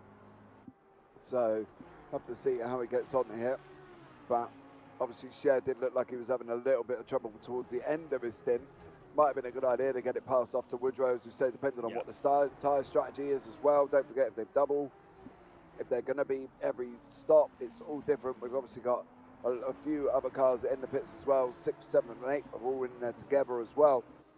So now is that edge? Is that what I like to say, that chess part of the race where they're looking at positioning themselves to see where they are for the final stint? Because at the end of the day, they don't want to have any unfortunate little pit stops towards it, any splashing dashes or anything like that in that final area. Yeah, that's what you don't want. You know, you want to use this second and third stint to kind of form up your final stint, form up, you know, what you're going to be fighting for in the final stint. You know, for Lang, you know, his point is now sitting ahead, keeping himself ahead. For drivers such as DeCampo and Wilson, their main aims will be thinking, right, what can we do in the third stint to help us in the fourth stint to try and get a second or third? You know, it depends. You know, every driver's got different objectives. Every team's got different objectives at this point. You know, for example, we'll use Murdasov and Nazarov as an example. In the first stint, their main aim was, right, keep behind Lang, fight for the win as you go through the race. Now their thing has changed and they're sitting in P9 and 10. You know, the thought for them is to finish top 5, which, you know, isn't something you thought they would be doing earlier on in the race. And Pliakov now is currently at the pits behind Lang, and he'll be, we'll see how far back he is as he exits the pits now. The gap will be 5, 6. I think the gap's around the same, isn't it? 7 seconds, which it was beforehand. Yeah, definitely. And they didn't really gain Sabirov now in the car. That one as well. Yeah, Sabirov's taken over from Polyakov. Of course, we had the fastest lap as well on a 1:53.985. Then it went a 1:53.932, and then a 1:53.845 for car number 678 there as well. And we've just had a 1:53.732, and that was the one set by Polyakov. So. Yeah. They've been really definitely beating up the purple lap times here as well. Yeah, and the thing is, when you look at the team, like F1 memes racing team, you'd think it'd be a bit of a meme team, wouldn't you? Just having a bit of fun, but they are really, really quick, and they're, you know, fighting for that second position, aren't they? Second, first position. So with the name of F1 memes, you'd think they'd be not messing around, but you know, they'd just be having a bit of fun, you know, jumping in the race, probably sitting at the back. But no, they're doing pretty good, aren't they? Yeah, they definitely are, and that's the thing, isn't it? It's making the best of a situation, and they really have capitalised from what's happened, unfortunately, to the Armamentero 678 there. So they've done an absolutely stellar job in their car in the right place at the right time. Yeah, for definite. And they're sitting, what, 7.5 seconds back off Lang. The question is, we'll see soon what type of time Sabirov can do in the car. Obviously, he's now going to run the car to the end because Polyakov did about 95 minutes in the car. Obviously, he's got 5 minutes left. He won't race again now. So Sabirov's got these final 2 stints to make something work. And, you know, if he's been sitting in the lobby for the past hour and a half chilling, he's not really got that much practice in. Whereas, you know, Polyakov, he was... Sabirov in the car first? No, it was Polyakov did 2 stints. I believe Sabirov did qualifying. Ah, what, Polyakov led off? Yep, he led off and he did the first 2. Oh. Because I noticed, because when he pitted, I thought, he hasn't changed driver, so that was why. Oh, okay. Because I thought, I haven't seen Sabirov's name at all. I think I saw him in practice and I think it was qualifying, I'm not too sure. So, yeah, he's got a lot of work to do, and we'll be able to see what he can do on his first few laps. Currently on a 2:49 on his last time, but that was due to him pitting. So now we'll be able to see what type of times he can do. Lang already on a 54.2, so, you know, 2 tenths quicker than what his teammate was doing. I think Lang was, you know, I think he's a little bit quicker than Fox, but, you know, because of how quick Fox is already, you know, he can just, you know, kind of just do what Lang did, but a bit slower. But because they're 7 seconds ahead, you don't need to worry too much at all, do you? No, definitely not. It's interesting to see with the fact we got 6, 7, 8 Nazarov there sitting in second place at the moment. Yeah, and Willemot fighting for position with Cosford. Yeah, the guys are down currently in 10th and 11th. They weren't too far behind. I think Cosford was basically before he handed over, of course, and I think before he handed over, I think they're fairly close. And Whitvolt was obviously took over the car, and then now they've managed to get in front of the team of Willamot. So at the end of the day, it's now for Willamot to get past Cosford, and at the moment he's looking mightily quick, I'm not going to lie, in that Ferrari. Yep, and also we've got a battle further ahead, but we'll stick with these two, with Lenon and Rolando Mesa. But I want to stick with Willamot because I'm surely he's going to be looking to get something done there. He's getting really quick. He's right in the back of Cosford, and you know, obviously one of two Porsches is what's the team is it now? 54 Ballasis, but you know, one of two Porsches, so they're, you know, probably a bit of compromisation. They can't really look at what other teams have done and make it work for them. You know, the Ferraris, they can see maybe what, you know, cars 333 or 22 have done and try and, you know, change that to their car. But with these, they've got nothing to go off apart from the leaders, who, because they're so quick ahead, might have some sort of advantage they're going to hide. Yeah, super glue on the tyres. Mm-hmm. I don't know. No, I'm not saying that, guys. Please don't declare that I've declared anybody who's cheating. They clearly aren't. It was a joke. Yeah. But from Willamot's point of view, he's got to try and clear the car in front. He has been quick. He has been quick, and he's got to kind of do it as sharpish, really. Oh yeah, yeah. He's got a great car, and the car, to be fair, is quite stable compared to some others. You know, when we was watching, who was it now? I think it was Nazarov and I think, what was it, Murtasov? Their car was quite bumpy, and you know, it seemed quite stable. With this car here with Willamot, it's, I think, really, really stable, and it's doing a great job for them. But you've just got to get through on the Porsche. You know, after watching the onboard here with Willamot, Cosford's car is all over the place. It's either he's pushing really hard or he just can't get anything to work. And Milano Mesa, that fighting with Lenon. I think Lenon went for a move but just couldn't get through. So we'll stick with them for a quick second to see if Lenon's going to have anything to try and fight back again with, but I don't think he will. But now, look who's made an appearance behind these two. Ermakov, he's back in it now. Yeah, he's back in the car, isn't he, as well, for that 96 team, that Armamentero 96. He obviously with Victor Rybakov. Rybakov was fighting earlier on in his stint and did a good job, but there are still people in front here from Ermakov that he has got to get past. And it's that same scenario, you know, try and do it sensibly. Don't try and do it crazily, because he still can get in and get points on the board and get their teams into a position where they are able to qualify for the finals, which is what they've got to do at the end of this series. Yeah, I think, you know, this first race, you get to see that benchmark of what the teams are capable of. You know, you've got round 2, 3, 4, and 5, and I think all these 5 tracks, they're all completely different, aren't they? So, you know, we'll be able to see what cars work, and I think we'll see teams. I don't believe teams are locked into that one car or that. They can use other cars, I believe, at other tracks. So we'll be able to see then. You know, maybe the cars work better. And Lord, Jesus, that was a big bump. Yeah, Lenon is just about to lose a position now. Unfortunately for him as well. Lenon nearly ended up off the side of the circuit. I believe that is the team of Murtasev, who is now back in the car as well. So Murtasev is in the car once more. And again, he is taken over that car from Nazarov. So Gianni Laloni there nearly had a bit of a moment, should we say, for that SPQ racing team, and nearly did himself no favours. So unfortunately for them, these guys are battling out as well. Looks like Calagerino has also possibly just lost a couple of positions there as well. Looks like he's just may have had a little bit of a diversion off track. Murtasov seems to be absolutely flying. He's trying to send it up the inside. Careful, because you've already seen the penalties. Don't want to get yourself another one, because at the end of the day is a little bit of an issue. And for car 202 currently, that is Lenon there as well for the SPQ Racing Team TO2. He has got a warning, so he's going to have to be careful, because he has just got a warning there as well. And we can have a quick look and see what it was for.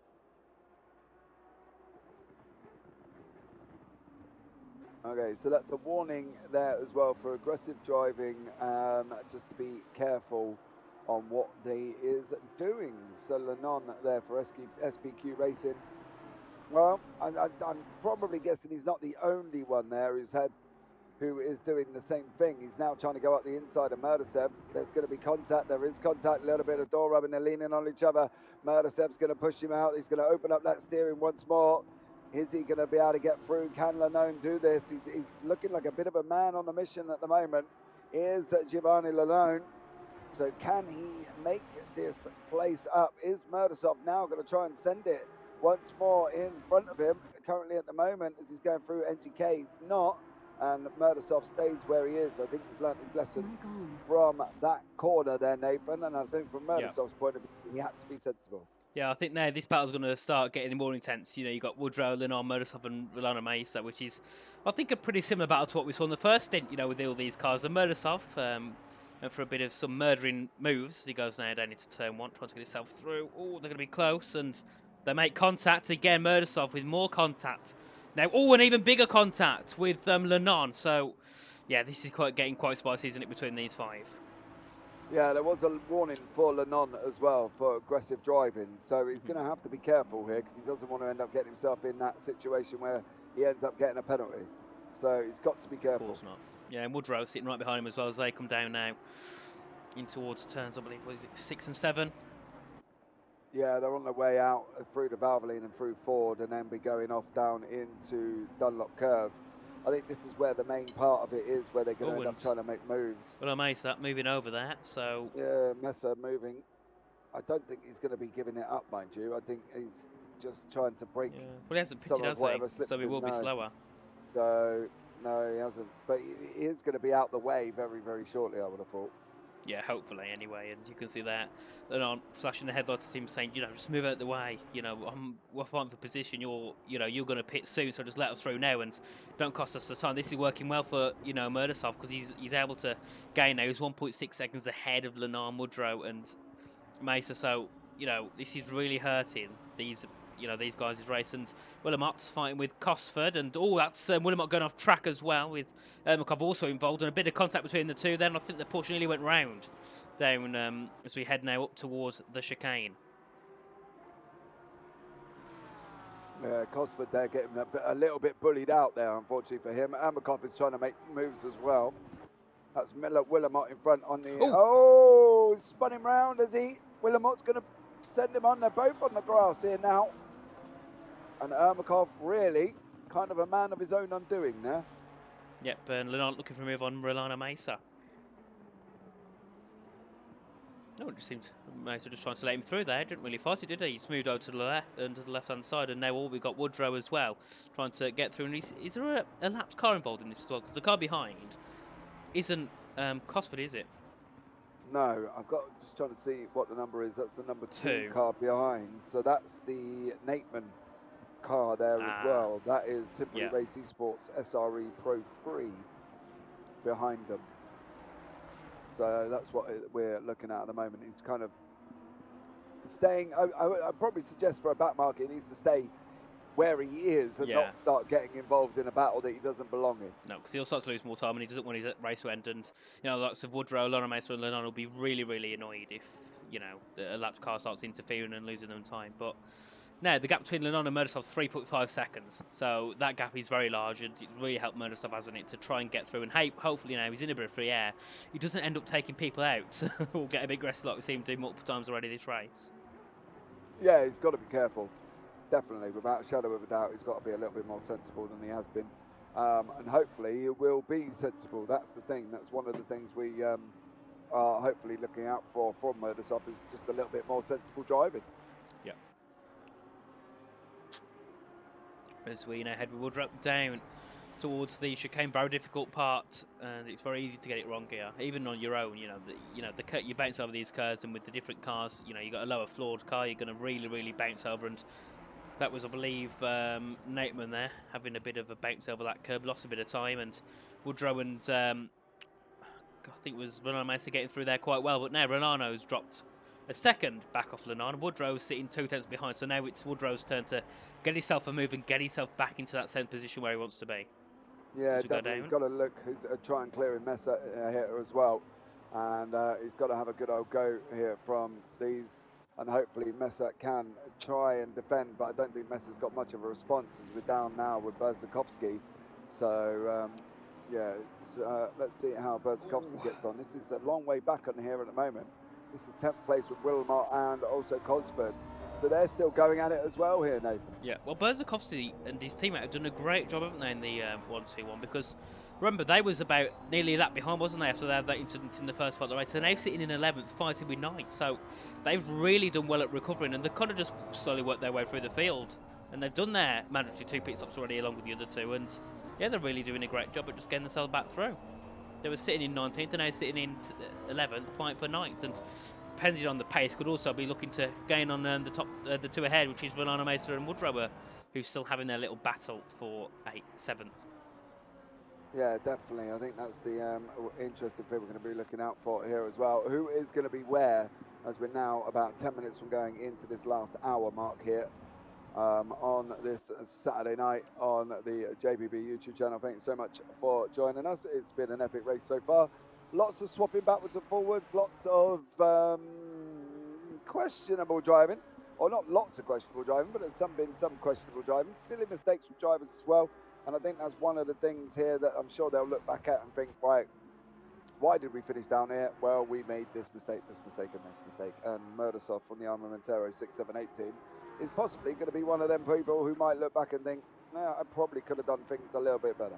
Yeah, and Murmakov now getting involved in this little battle between 9th, 10th, 11th and 12th. And Berzakov's they're going a little bit too wide at the final corner, and it's going to allow Murmakov to have an inside line as they head down now. That back straight down towards turn 1. We've also got, I believe that's Williamot and Cosford as well fighting for 9th and 10th. So we head down there now. Ermakov's got the inside line over the Lamborghini. We go in. Who will be ahead? Will it be Ermakov or will it be Berzakovsky as we go down into turn 1? They make a bit of contact slightly, and I think Berzakovsky does lose out. He does, but they still go side by side. Same with Cosford and Willamette as they head through now in the Mercedes arena. I think Cosford has just about kept himself ahead, which he has done. Willamette going to fight around the outside. Can he get it done? I don't think he can now. He has got the inside line into the next corner, but he will be a bit too far back to make a move now as we head down. Ermakov looking to get himself back through on Berzakovsky, but they can't make anything done now. We go through in towards turn 6 and 7, and it will be Cosford ahead of Willamette, ahead of Berzakovsky, ahead of Ermakov, and they're all jumping back in. You know, down the main straight, it was 1.2 seconds between these 2 battles, and now they've all bunched up together again, so we could see any of these fighting for that P9. Woodrow still fighting with Rolando Mesa down with that lap car of Natesman, and he's not really going to get involved in much as we head through the Schumacher S's now, and Berzakovsky there, and they're really getting their elbows out down at turn 8 now as we head up, and it is Berzakovsky into 10th, and Willamette looking to lose out to Ermakov as well as they head through the Schumacher S. And a bit of contact between the 2, they're going a bit wide, and that's Ermakov onto the gravel there, luckily holding the car through, and luckily does not get what could have happened, which would have been him going off track and spinning round, so he's held that very well, but he has dropped now 1.4 seconds back as we head through, and Cosford sitting 9 seconds back of Woodrow. So to be fair, even though they've had a hard battle, they haven't lost that much time to 7th and 8th, because they're also having a bit of a big battle as well. And Lennon, he's what, 3 seconds ahead of Rolando Mesa, so they're also gaining on him as well. So this battle for 6th down to 12th could get very interesting as we head through, and Woodrow still trying to get himself through on Rolando Mesa as we head down the main straight. And now we go down, and he's got a better straight line speed, bit of a slipstream as we head into turn 1. Not close enough yet. Bit of defensive there from Rolando Mesa, and that Snakeman going a little bit too deep into turn 1, and it doesn't really matter. He's not really involved in these fights at all anyway. And Berzakovsky still trying to get through on Cosford. Does get through on Cosford now. Could this be a bit of a switch back from the Porsche to head up now in towards the Mercedes arena? I don't think it will be. I think Berzakovsky got that move done and dusted, which he has. But now obviously this Porsche team's a little bit better in the corners, so he could try and gain himself back down that back straight as they come out the Cola curve on the next lap. And I think that's Willamette as well, just sitting behind, not able to get through. And Ermakov's dropped 1 second back, but he did have that incident out of the Schumacher S when he jumped onto the gravel after being a bit squoze, I think, by Berzakovsky, I believe it was, or it could have also been Cosford. And now Woodrow right behind Rolando Mesa, flashing his headlights, just trying to get himself through, can't make anything done. And these 2 having a pretty clean battle. They're not getting too feisty. You know, you can see Woodrow wants to get through. You can see Mesa's going to fight it. So they're not going to, you know, they're not going to take each other out and get that intensive battle, I don't think, unless you get to that final seat. You know, the final 15 minutes is when it gets really, really intense. And we go down yet again. And there we are. Oh, Woodrow there. Bounce on the grass a bit and doesn't want that. Next time it could have sent him round, as, you know, these cars in this game are quite unpredictable. They can change around quite a lot. There's Willamette now looking to get through on Cosford, and they head through. And oh, sorry if there's a bit of lag on the stream, because my stream's lagging a little bit, but hopefully it will sort itself out soon. You know, just let everything get back to what it should be. And Cosford still looking to get from Berzakovsky. The gap between them and Rolando Mesa and Woodrow is 8.5 seconds. That's come down, but Woodrow's finally got through. I think he has. Yes, he has. And yeah, and I think no, Rolando Mesa's pitting, is he? I think he's in the pit lane. Yes, he is. So he's going to head into the pits. And now, looking back up to the top of the grid, which we haven't seen much at all, Lewis Selch, part of Team Shizhu GT Omega. He's 2.9 seconds back off Stasak. So he's looking to get himself back onto that top 3 position. And yeah, we are. Yeah, Rolando Mesa now dropping down the grid as he does his final pit stop. Obviously now he's done. Oh no, sorry, he's got to do one more pit stop after this. So he's got an hour and 5 minutes. So they'll do probably around half an hour stints each at that team in the 3-3-3, and then Sabirov now has lost a bit of time to Lang. So the gap between those two before this final, well, before this third stint was around 7. I think it was about 6.97 seconds. Now it's about 10.3. So Sabirov has lost a bit of time, as you can see there. Lang putting in some great times of 53.9, 53.7 with his best. But Louis Selch, I didn't see that one, has done a 53.6 as his best time. So he's on some great form at the moment now on this third stint. Just trying to make up some ground and get himself into that podium position. Yeah, he's done currently the fastest lap of the race at 1:53.697.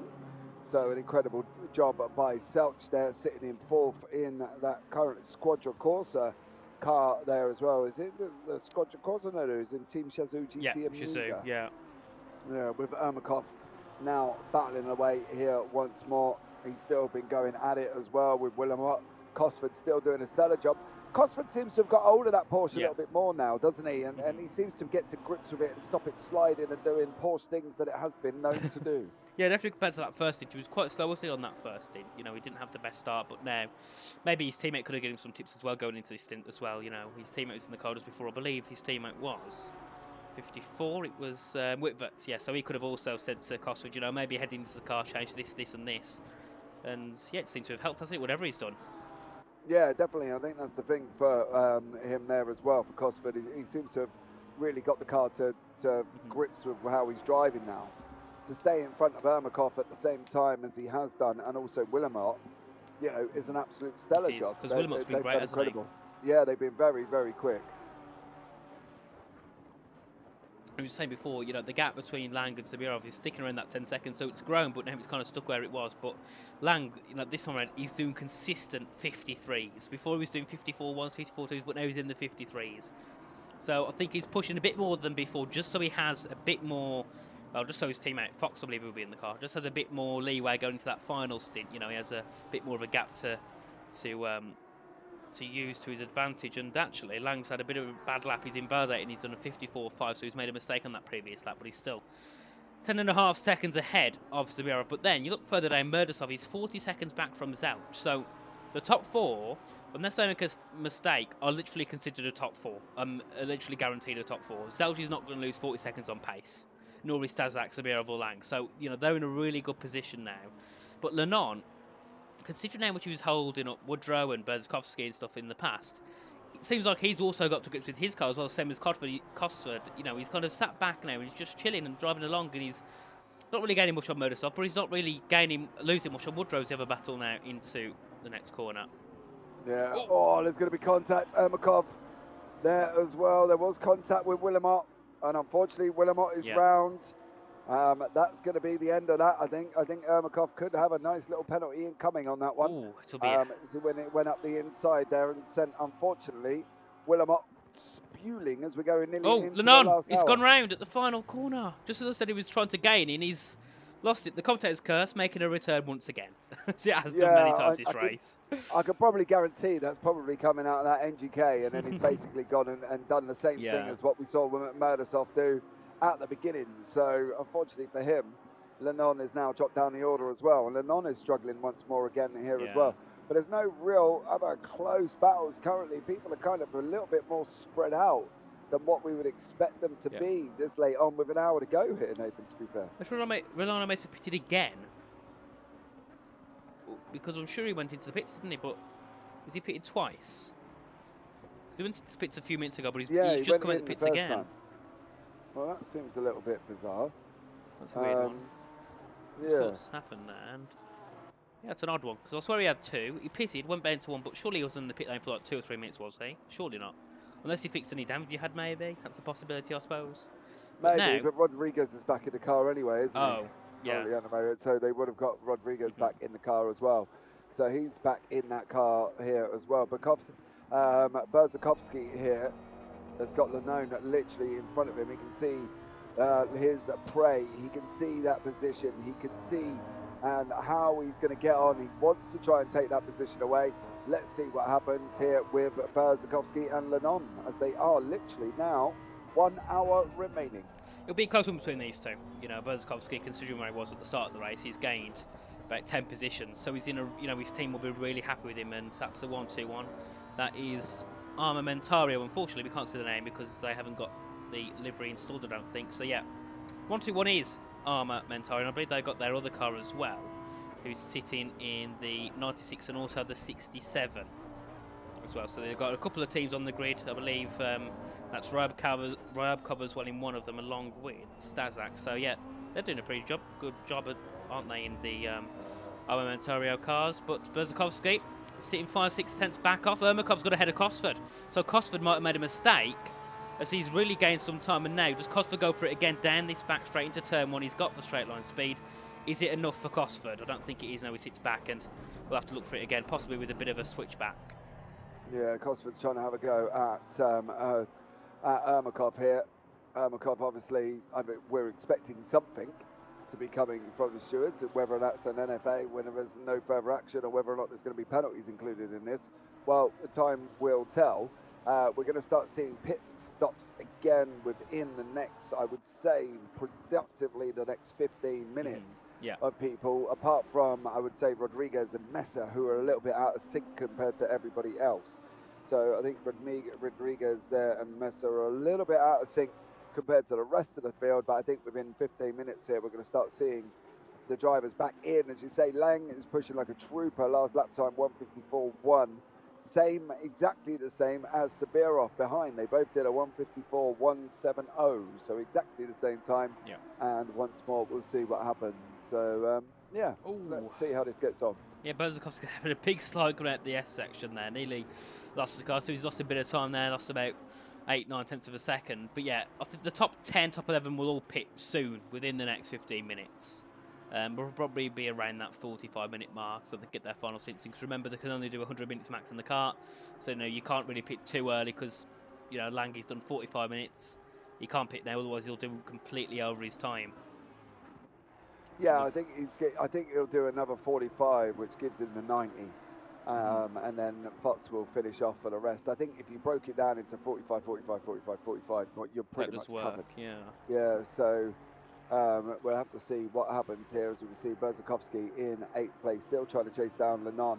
Cosford is another man who's got Ermakov, I believe, right in front of him at the moment as well, which we will try and bring you at the same time. There is Cosford. Ermakov's a little bit further down the road than I was anticipating. I'm not going to lie, as it looked a little bit closer on my timing sheets, but clearly numbers do lie, shall we say, as once more.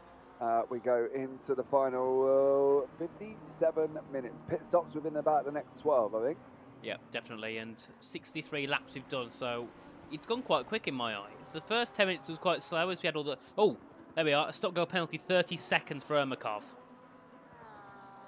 Oh, that is a harsh one, isn't it? Yeah. That is a large penalty. Causing too many incidents with the third strike. So there we go. Ermakov has copped a stop and go 30. That's going to pretty much drop him out of contention. Yeah, 13th, he'll not down to about 13th, won't he? 13th, 14th, yeah. If Giacomelli can get in front of him as well, we might come out between that Willamot-Giacomelli battle. I'm sure from Willamot's point of view, though, it really doesn't matter how long he gets. It's probably not going to be long enough. In Willamot's eyes, because you always want the harsh. You know, I'm sure Willamot would be screaming out by now, you know, DQ and all the other fancy jazz that goes with it. But obviously the stewards have spoken as well. Berzakovsky still chasing down Lanone, still not getting any closer, I don't think, currently at the moment as well. Still not really being able to get near him. Still gap out or about 3 tenths, between 3 and 6 tenths currently at the moment. And there is places where Berzakovsky not does that, will be able to get through, so he's going to be looking at possibly a run down into turn 1. Yeah, well, P7 and 8 is a fight, you know. I don't think there's many point difference between 7th and 8th, but you just want to get that position either way, you know. you don't want to spend the whole race sitting behind someone. You want to get ahead of them. And Termakov there, heading now into the pit lane. Still, I don't know what the issue is. My FPS is dropping a little bit, so I don't know what that is. But yeah, I'm sorry on the stream if it's a bit laggy, because out of nowhere it's just dropped heavily. So I'm not sure what that is. It could be the PC being a bit too hot, but I will try and sort it out in the background. Yeah, as we get on there with Nathan dealing with live technical issues on a live broadcast, which isn't a surprise really, because there's so many things taken into consideration when we do these. We rely on electric, internet and computers, which, as anybody knows who lives in a rural area like I do, is a very big risk. So there we go, but hopefully we will be able to get these resolved here once more, and we will bring you back the quality that you have been enjoying. But we are still waiting to see if Berzakovsky can have a go at Le Mans and whether or not he's going to be able to get through. This is the battle for a 7th and 8th. Now, there is only 3 points between these positions, so they're not going to get a massive loss of points, but points are points, right? And then 7th you get 61, 8th you get 58, so there you go. But you're going to want to try and secure as many points as possible, and hopefully be able to see these guys get to the end here, Nathan, and hopefully it'll be a good finish. 54 minutes, one more pit stop to go. What more can we ask for? Well, I think it'll be a great finish. You know, more battles will start to form, and I think, you know, the main one is just between these two, 7th and 8th, but I think, you know, you'll see the likes of Zouch, because look at that now, the gap's 1.8 seconds. He's really closing in on Stasak now, so we'll see that fight for the 3rd position, which will be a big fight. You know, the difference between the podium and 4th is large in the sense of, you know, that psychological you know, egotistical value as well. You know, you want to finish 3rd, you don't want to finish 4th. You know, you don't want to finish just outside that podium. It's like, you know, you don't want to finish 2nd. You know, it's the first loser. And in Tensor's out, it's the first one not on the podium. That's not what you want. So, you know, they'll definitely be fine for that 3rd and 4th. Obviously, you got Lenon Berzakovsky. You'll also probably see Cosford and Willemot close up again as well. And Woodrow, he seemed to have gaps Lenon, but depending on what happens with Woodrow ahead, he could, you know, he could drop back into this battle as well with Lenon and Berzakovsky. So, yeah, there's lots still to fight for. And I think going into this final, this is where we'll see the drivers push the most. And actually, we've got a bit of a battle a bit further down the grid. It's in 17th and 18th between Rodriguez and Schubeck there. Currently 8/10 abreast as they come through, sitting on 55, 56 lap time. So they're, you know, a little bit slow compared to some of the drivers further ahead. But still, nonetheless, they are having a great battle for this position down at 17th, which I believe, is there points for 17th? Yes, there is. Because it's quite a wide spread of point system. Don't forget they get 85 for a win. So down in 17th at the moment they get 34, and then in 18th they get 32, and 16th they get 36. So there is still points available for them battling down at that position. And Zermakov back in the pits again now. This will be, because obviously he served his penalty, so now I believe you'll be switching. No, I think this is his penalty. Oh, so okay. So Zermakov's doing a double stint then, I believe. No, this is his stop and go, which he cannot change drivers for. Then he'll have to go round, and then he'll have to come back in. But he's already done a pit he's stop. He's allowed to swap. He's still got one more left. He hasn't done his last one. Oh. There's still 52 minutes remaining, and they've got one more stop to make. Oh, okay. So Ermakov has served the stop and go. Then he'll go round again, or another few laps, and then he'll come back into the pit. So well, how's he dropped? Wait, how's he dropped that far back then? He had a stop and go, didn't he, for 30 seconds? Yeah, but he's dropped back 40. He's dropped back over a minute to Costa, because look, you got 14 to Rubia, then Giacomelli, which is 16, then Borodai, which is 15, then 50 to Sherrard.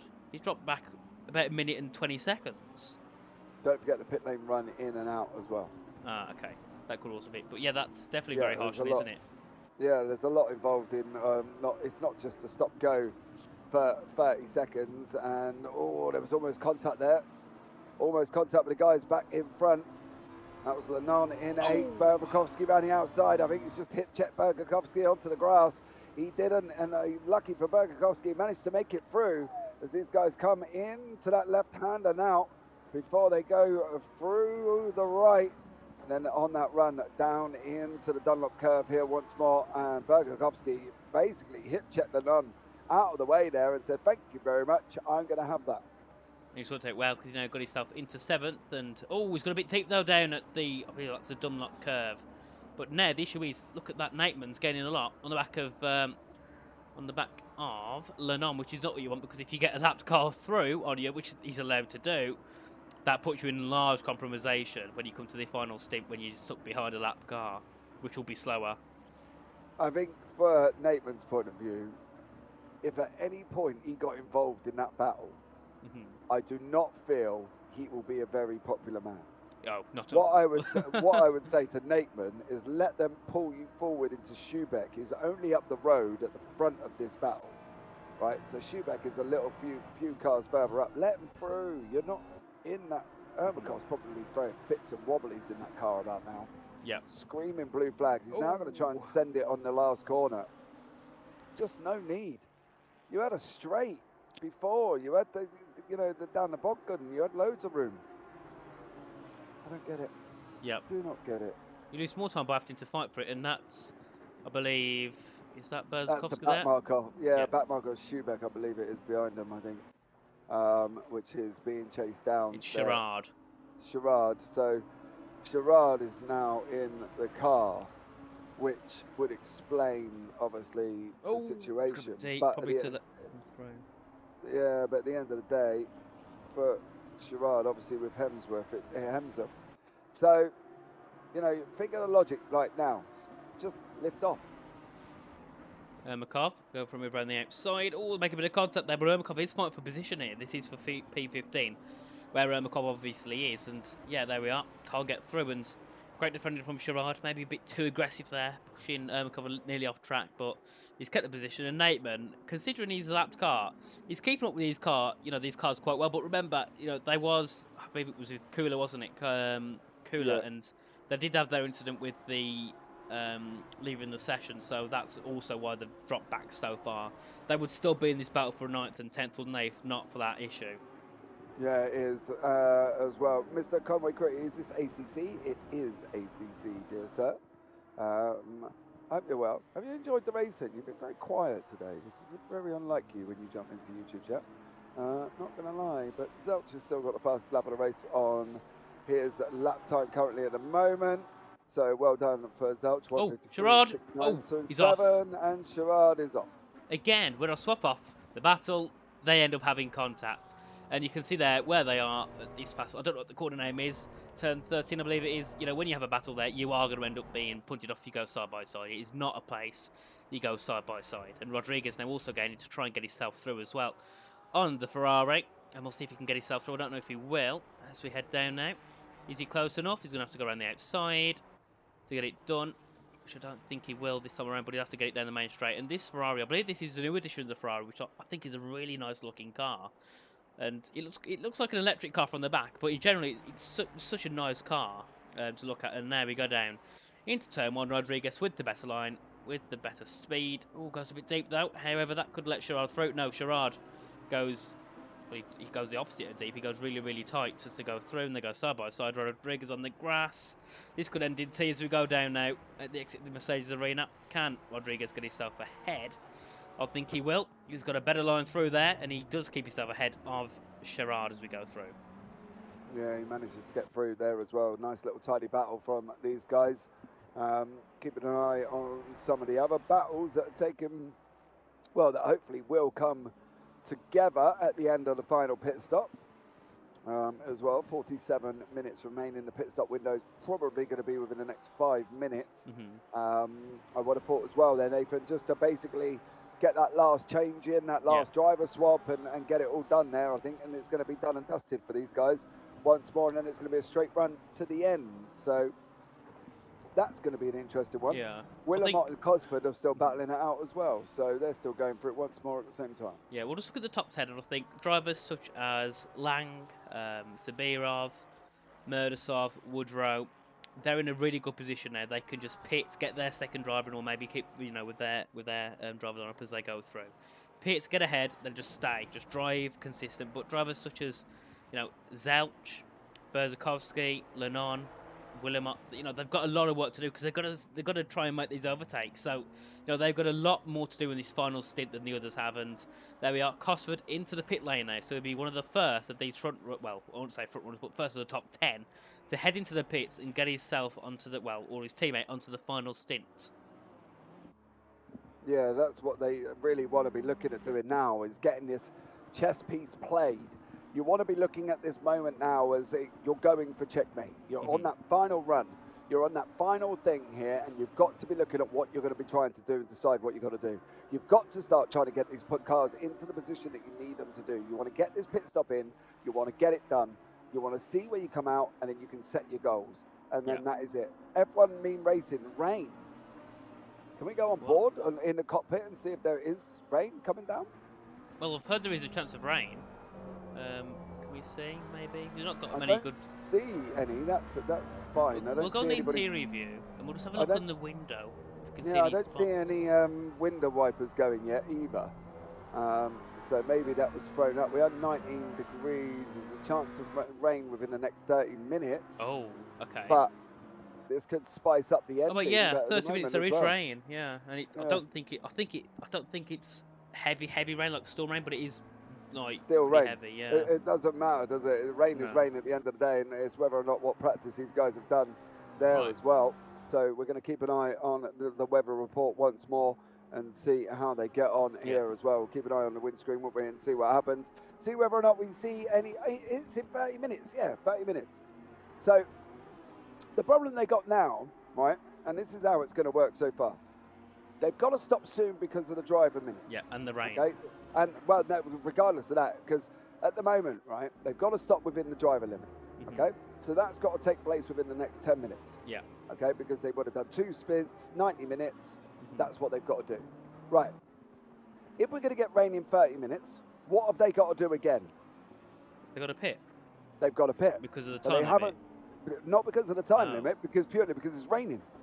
Mm-hmm. They've got to go on to, obviously, the wet tyres. They can't stay out on what they're on because they would just be more slidier than Bambi on ice. So they've got to stop, basically, at least twice more if the rain does come down in a heavy where it causes them a problem.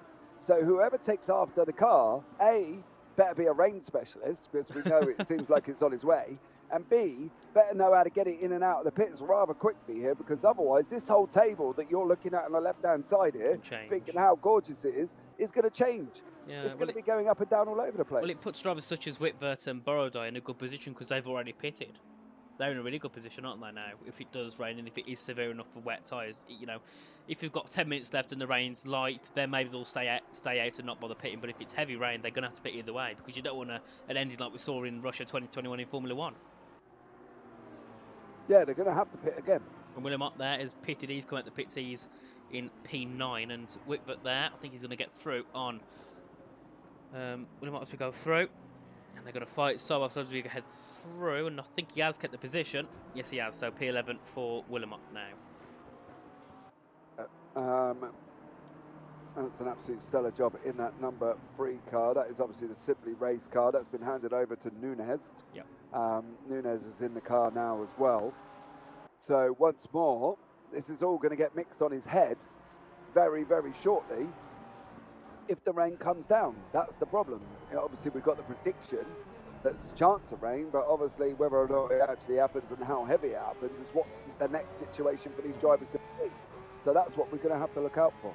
Yeah, definitely. And Berzakov's going out into the pit lane, and I thought we'd go on board with the passenger view. I haven't used this view yet, so I thought we'd have a bit of a different view as we watch Whitworth trying to get through on Nunez for P11.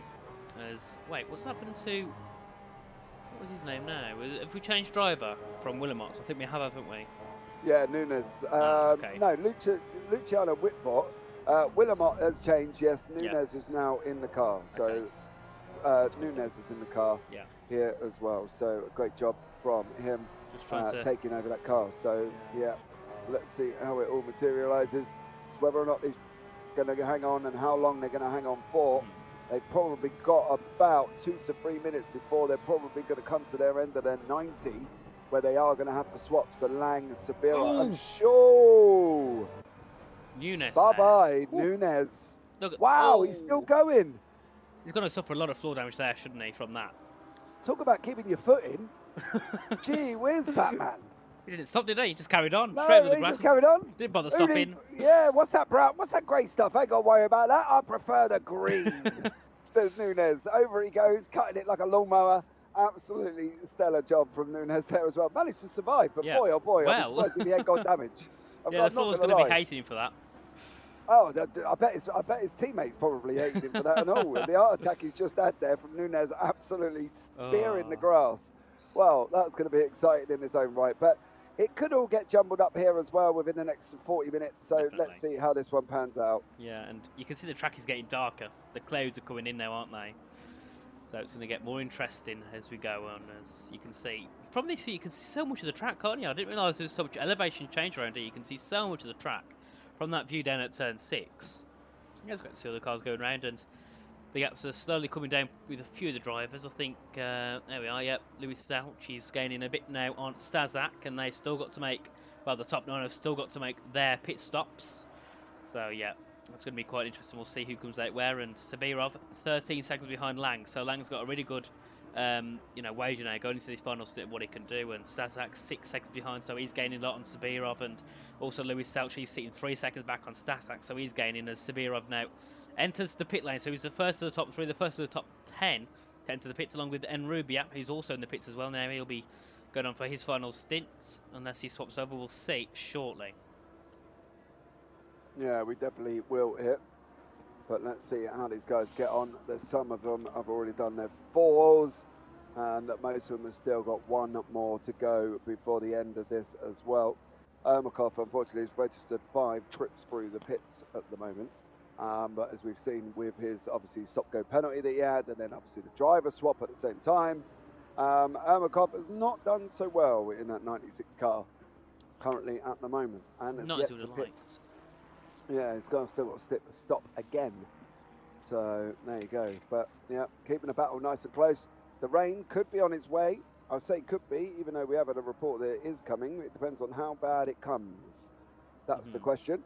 If it absolutely just comes in one foul swoop. But then again, I have seen ACC do a rain at Monza where it actually come up that the track was flooded.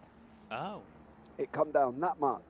It was literally flooded. At the top right hand bar where it says the temperature, where it says the rain, it just said flooded. Oh. So that's not ideal. No. You should have seen what it was like there. Not going to lie. Surely that means the track could be undrivable and you'd have to stop, wouldn't you? No. Oh. They were more jet skiing than they were car driving, which made it very exciting for me up in the booth, of course, but not probably exciting for the drivers who were there frantically trying to watch it from the window wipers. Yeah, but, and the engineers. yeah, and everybody else in the background who were probably screaming, putting their head in their hands, going, please don't do this to us now. And look at this, Zouch has gained 6/10 on Stazak, and that will explain why, because Stazak is in the pits. So Lang and Zouch going very long, aren't they, on these this third stint? So maybe they went a bit too long on the last stint, so they need to get a bit longer now on this one, so they can get the right times. Obviously, you can only do 100 minutes as a driver on this in this race, and you've got 108 minutes to work your way through. So it's more than enough time. It just means you can either do 90 and 90, or maybe 45, 45, 45, 45. I think that's going to be the standardisation of it. Yeah, but some of them are dragging this second one out long, so they're really pushing this 10 minutes to basically, if they're doing 55, they're not going to have long. Look at the rain. Heavy rain, it's updated. Yeah, so we know it's on its way, and that's going to be in, well, it says 30 minutes, so that's going to leave 7 minutes remaining. So our driver's going to take that chance for them 7 minutes. We could be bigging this up to be a great, almost blockbuster video Hollywood production, and it could make the flop awards or something here, because it could end up not playing any effect whatsoever. But we'll have to see here how this one pans out, because as I say, we have seen it plenty of times where it says it's going to rain and it just doesn't really cause the drivers a problem, because of that amount of time that it does rain for, it might not soak the track up enough where they are going to have an issue. But we'll see how this one pans out here, as we've still got 5 cars to make their last stop. Yep, Woodrow's in the pits as well. Now he's currently in P6, he'll drop further down. Polyakov is now back in the car, isn't he? Who was in the car before now? Is it Sabirov, wasn't it? Sabirov, yeah, Polyakov. So they have, Sabirov was in the car for stint 2. Oh, well, I didn't think he was. Well, my bad. No, stint 1, he must have opened it up there, because Sabirov did 1 and 3, and Polyakov is doing 2 and 4. So then Polyakov, Sabirov must have been in the car. I'm sure, I thought I did see his name, unless I was literally losing the plot, of course. But then again, Yeah. I've got new glasses, so that could explain quite a lot here as well. It could also indicate that I need glasses. Well, Specsavers do rather good deals on glasses, especially on 2-for-1 on frames under £80. Hit me up. You know? Specsavers, if anybody's watching from Specsavers, you know. Franchise. A bit of advertising. Oh, I don't know about franchising. I wouldn't want to do that. Imagine sticking your. Oh, no. I test. I don't even want to do them, let alone be a part of them. In an ideal world, I hate people playing with my eyes, especially when they do that air test thing that they do, and then lift up your eyelid. It's like, ooh, get off. It's like a phobia. And the flashing lights as well. It's horrible. Yeah, well, they take a photo. I'm Yeah. just gonna look here, and then you kind of look, and then next thing you know, you get this. Of Yeah, air, it's like and then a it goes hot click. air balloon, isn't it? Yeah. So look at the hot air balloon. Nothing will happen. You'll be fine, and then ow. Yeah, and then you get a big puff of air Yeah, it's shoved not in your good. eyeball. Not good. No. I'm sure she's just in the background, you know, blowing or something. I Yeah. don't think it's Or coming out of laughing the thing. at all, Yeah. as you know, ow. You look like a little bit of a lemon there, but there we go. The Campo has just taken over the Squadra Corsa car number 211, of course. GT Omega. GT Omega, I should say. Oh, yes, it is. Sorry. I forgot. I keep forgetting that because obviously the name's in the bottom left. Sharing that car with Lewis Zelch. So Zelch done an absolute stellar job. He did. Mattia De Campo is now taking it over, and these guys are in second with 30-second gap. And Murdersoft has still got to make another pit stop. Yep. Lang is pitted. There we go. Lang is in the pits, so I'm expecting Fox to take back over again. I assume Murdersoft will drop down to fifth. But to be fair, from what issues they had at the start of the race, which we all know well and truly about, Murdersoft and what's his other teammate now? Nazarov. Yeah, they made a great job. They're looking at probably a P5, aren't they? Because they're going to pit. They're going to come out ahead of Giacomelli. So, yeah, they're looking for a P5, which for them would be a great comeback. Considering they was fighting for 10th at one position with, is it Ermakov, and I think it was, you know, I think Willemot Nunez, was in there as well, when Nunez was all involved in that one as well. It's quite hard trying to remember who's battling with who when you've got 40 drivers of who you don't know any of their names before the race. So yeah, if we do mix up, you know, bear with us. We are trying to remember 40 names in the matter of 3 hours, which is a lot of work. Teachers seem to say, I can't remember 20 new names in the matter of 6 months. Yeah, we've got to do it in 3 hours to double that. So you're talking to somebody who used to work in the school here, so trust me, it's difficult as well. So I do feel for teachers. Don't get me wrong. I say being an ex-teaching assistant myself. So I do fully understand. Before I did this at full time, of course, February this year, which seems an age away now, considering. But yeah, it wasn't so long ago. But once more, into the breach we go. Julian Fox is chasing down now. He is in the car, of course, and that is Murdersev in front of him at the moment as well. Yep. So Fox has taken over the car. Murdersev is in front, and Fox will make it through when Murdersev goes into the pits. He gives the car back to Nazarov. He's gone really long, isn't he? For this last 33 minutes. Yeah, I think they were late on the first one, though, to be fair. So I think they are close to what they've done. Yep. But there is a plus 10 seconds there for car number 144. Oh. That was Lang. That's the leader. Oh, what was that for then? For causing a collision. Oh, okay. Well, would you be able to find out more about that? Because I don't remember him being involved in anything with anyone at all. And now, this is bad, because it puts him and Polyakov 3.6 seconds back now, and if Murdersoft holds Fox up, this could be a spicy ending for the win. This could be a very spicy ending for the win. Involving car number 21, that's the back marker of Hemsoff. Oh. Incident involving car 144 number 21, spin on lap 70 at turn 5, plus 10 seconds for car 144 for minor causing a collision. Well, when you get a penalty from a back marker, that will really annoy your team. You're the leader. You're 3 laps ahead. Yeah, depends what the back marker was doing as well. Interesting one indeed. If anyone in the chat knows what happened between those two, just let us know so we can see what happened, because that'd be great to know. And further down, Mazzola and Cher. Yeah, these guys having a nice little tidy battle down for 9th and 8th place accordingly. So this is the battle for 55 and 58 points. So those guys are battling away quite nicely further down here as well. We'll see what happens as the time rolls on. Rain is incoming. Whether or not it's going to make it before the end of the race, though, I'm not going to lie, it seems a bit hit and miss at the moment. Yep, definitely. And, well, I think at this moment, Puliakov needs to push. He knows there's a 10-second penalty there. He knows he's only 3 seconds back. You know, he's got a good job of trying to get this win. And for the F1 Memes Racing team, they wouldn't mind that at all, would they? No, definitely not. They would not mind that whatsoever. Fox. Still battling out. Yeah, he's trying to get past Murdersev. Murdersev is still not pitted. Car 144 clips a back marker off, says Andrew. Oh, 5 seconds. 10. Ah, there we are. Yeah, so too unpredictable for our driver, sadly.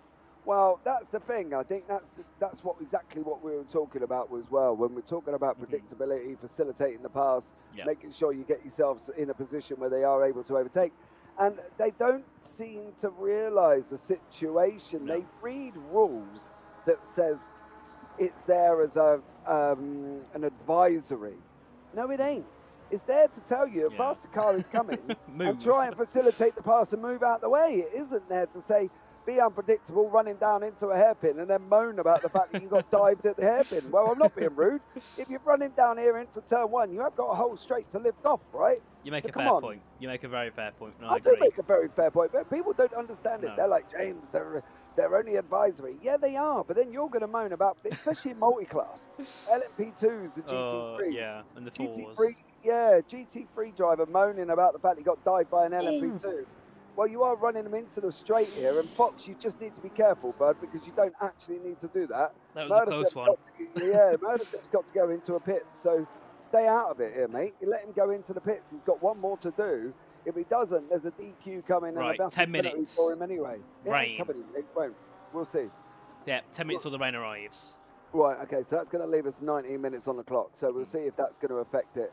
If Murdersov is dragging it out, I would be checking now the time of how long he's been in that car, because he is got to be well near his time of driving limits. Whoa! Wow! That was a close if you're going to move, if you're going to move late, you might as well go and block somebody while you're on camera. I think Murdersov's taking his name. He's taking his name literally, isn't he? Murder. Yeah, that was. Oh my God! That was an interesting one. Yeah, if I was the T1, I'd be like, hold on a minute, I didn't realise we could just go and put ourselves in the braking zone right in front of somebody. But look I at must this. be disappointed in that. 10.8 seconds between Puliakov now. Yeah, but he might be. But you've got to think if this rain comes, they've all got to stop. Yeah. Now, from Fox's point of view, from that one team, I would be in the stewards going, hello? Yeah, not being rude here. Like, you know, that could have ended both of our races, and you can't be doing that. And that's the thing. You've got to, if you're going to move once. Yeah. You know, you're not weaving a jumper. You can't just go backwards and forwards, backwards and forwards, and backwards and forwards. And this is crazy, but I would definitely be looking at the time span and what Murdersov has drove here, because if I'm not mistaken correctly, they have got to be right on the limit of his 100 minutes, because this is his second stint. Yeah. So from a steward's point of view, I would be looking at his 100 minutes and seeing how close he is to that. But didn't he pick quite early, though, on his first stint? They got him out of the car, didn't they? Yeah. But they still... Wait, is that rain on my screen? Is that just glitch? No, go into the cockpit and have a look. Seems like P1 Lambo team knew weather preset for this race. Well, I would be very surprised if they did, but I'm not saying that that's... I don't know if that's possible or not, to be honest, within ACC for them to, but he's definitely dragging this time limit close to its barriers as well, because he's 15 minutes over where we expected him to be at the same time, with everybody making a pit stop round about quarter past. We're around about the 45-minute mark remaining. He's now gone an extra 15 on top. So that would be keep a close eye here on Murdasev's driving limits. Just giving you all a tip at home. Puliakov is 10.5 back, so the gap to the leader technically is 5 tenths because of them having the penalty. So, you know, when we thought at first, Fox and Lang, they're going to walk away with this team one, are going to literally take that one easily. But now it's It's close to that not being true, and it's close to the F1 memes taking the top spot. If, for whatever reason, right, Team 1 got that penalty for a back marker, I would be even if you've got the option of appealing that, I would look at the appeal first off, because of the fact that if the back marker was being unpredictable, then that would be all on that back marker, as we see Julian Fox nearly just decide to commit murder on Murderseb. But I would be looking at whether or not that's appealable, because if it was a back marker and he was being unpredictable, well, I'm sorry, sir, you know, you can't be chucking out penalties for that one. You got to be looking at what the back marker was doing. And if he wasn't moving out away under the blue flags, I'm a bit confused about how he ended up where he ended up to. How much time remaining? There is 25 minutes, Rafael Marlowe. So obviously you're down and out of the race currently at the moment. So there we go. So about 5 minutes before the rain's predicted to arrive. If anyone in the chat knows it's going to come earlier, let us know. Or if it comes later, let us know as well. And oh, what's that on there? Well, so it technically, says we should be the first to know. Well, it says there 30, but then there's a little plus sign next to the rain on the cloud. What does that mean? Anything special? Well, it's on its way. No, it's just on its way. Here, but let's see how it goes on here and whether Murdersev can drag out this rain. If he does drag out the rain and he gets to the rain, then yeah, I should have wrote it down when he went in and how long he had in that car, because I'm sure he is close. Yeah, it seems it. To this limit, to his limit of 100. He's done 2 stints in the car. Even if he went for half an hour and then it's gone 45 minutes, he's now 60 minutes in. That's an hour and a half. He's got. No, he's in. He's in. He's in now, yeah. Right, so the gap's 10 seconds on the dot. Yeah, 10 seconds on the literally 10 seconds here. So let's see what Fox can do. I can guarantee that's going to be opening up before this rain even thinks about falling. And right, so considering that the Ferrari and the Lamborghini are the most chosen cars, the top 2 will be a Porsche and a McLaren. Which makes you think, are the Lamborghini and the Ferrari the quickest? Or, you know, is the Porsche and McLaren an outlier that people didn't think could do well, but it has? Well, I think it's one of them things, it depends on whose hands it's in. Don't forget, Whitford down in the 54 there is down with Cosford and the Team Ballas Esports team. So, you know, I think it depends on whose this is. This is Matt Sola and also Cher going side by side. There's going to be contact. There is. Big there contact. Is lots of contact. Should be a penalty for Matt Sola there. Sent it, took them out twice, technically, and yeah, that should be an easy penalty, in my opinion. Now you say that, right, but then it'll bring in the question of how alongside was Matt Zola into that corner. Yeah. If he was front wheel to rear wheel, then I fully understand. But looking at that car behind, which I believe is Hemsoff, if you go to Hemsoff... Have you seen the front of that Ferrari? Yeah, it's got a flying bonnet and everything here. I was going to say, yeah, I was just trying to find it. Yeah, he's not looking too pretty, is Hemsoff, I've got to be honest. He ain't going to win any awards for the prettiest car award. Well, Kuda's got himself through now, considering they had a bad start. That car is losing so much fun. He's doing 56s in that thing still. Fair play. Yeah, fair play for giving it a go. Yeah, in a completely fine car, I'm doing 58, so, you know, did a great job. Yeah, I think everybody's different. Matt Sola and obviously Cher there.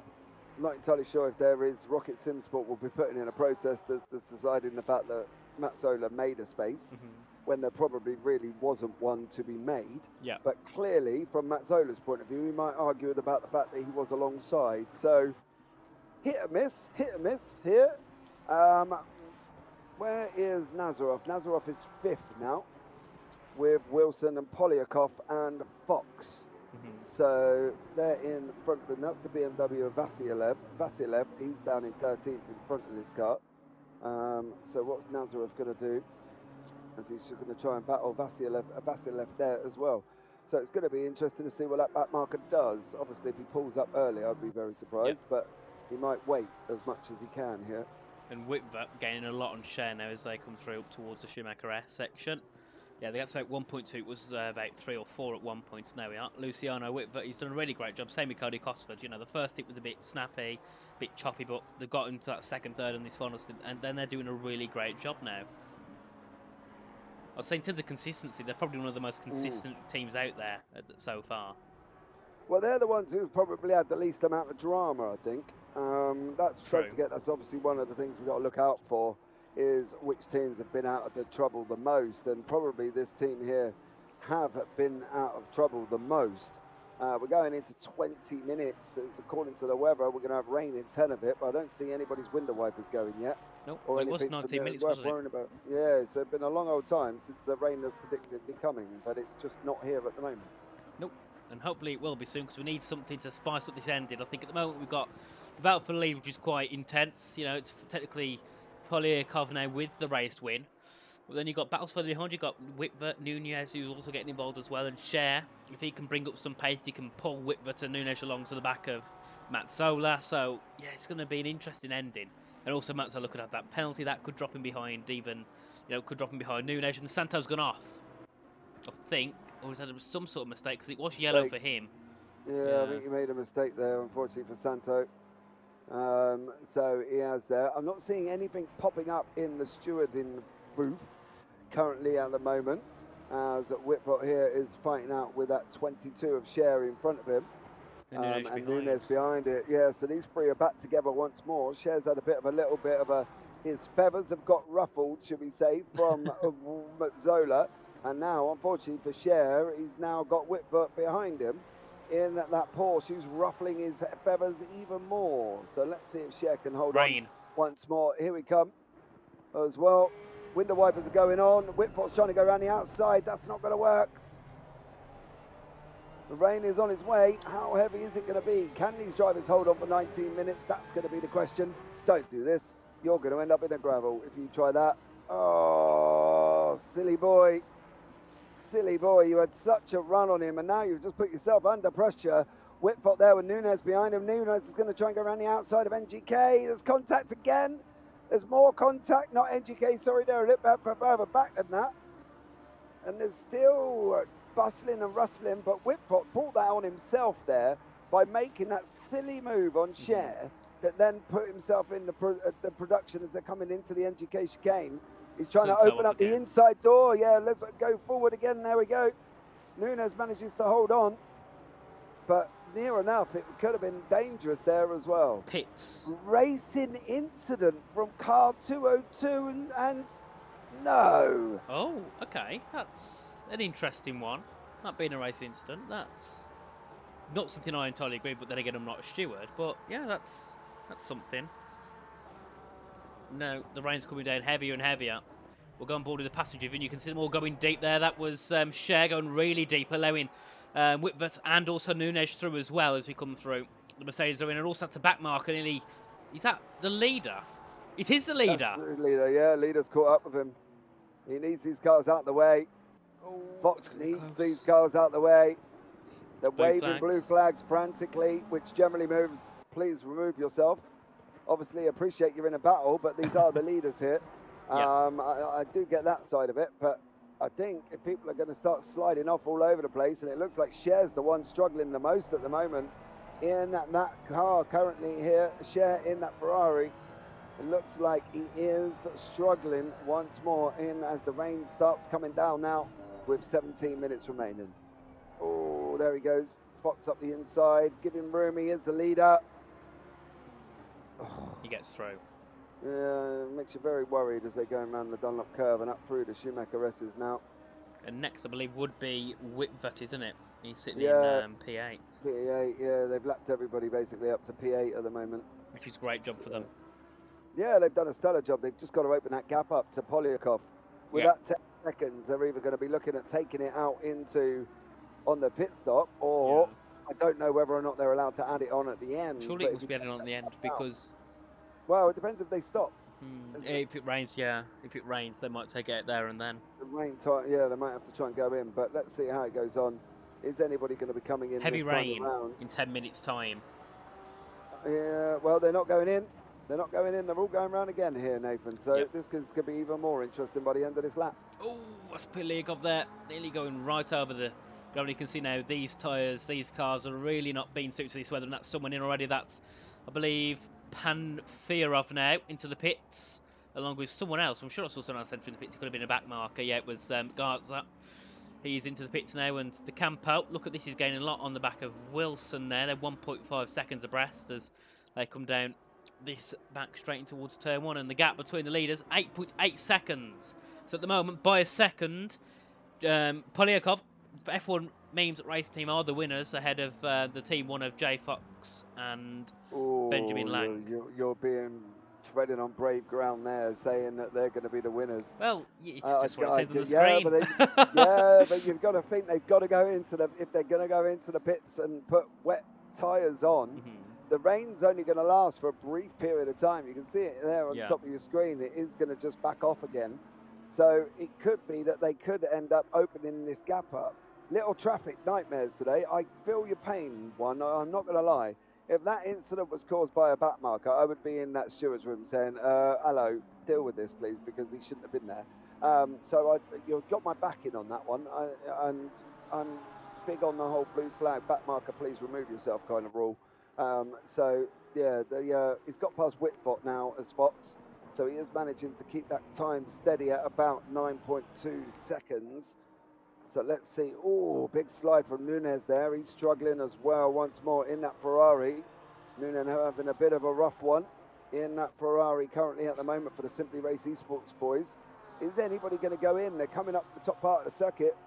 Round the Bogdan to go and then into the NGK chicane. Is anybody going to come in and put reins on? Is anybody going to take that opportunity?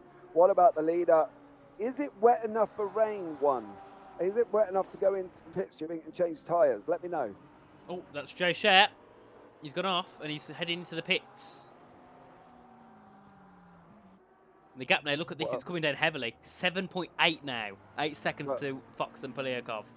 Well, Sher's, yeah, but you've got to think Polyakov has now got to go involved in all of that Nunez traffic. as well. Yeah, Sher's got to go involved in all that traffic that, unfortunately, Fox had to deal with. So, you know, whoa, as we jump backwards and forwards there.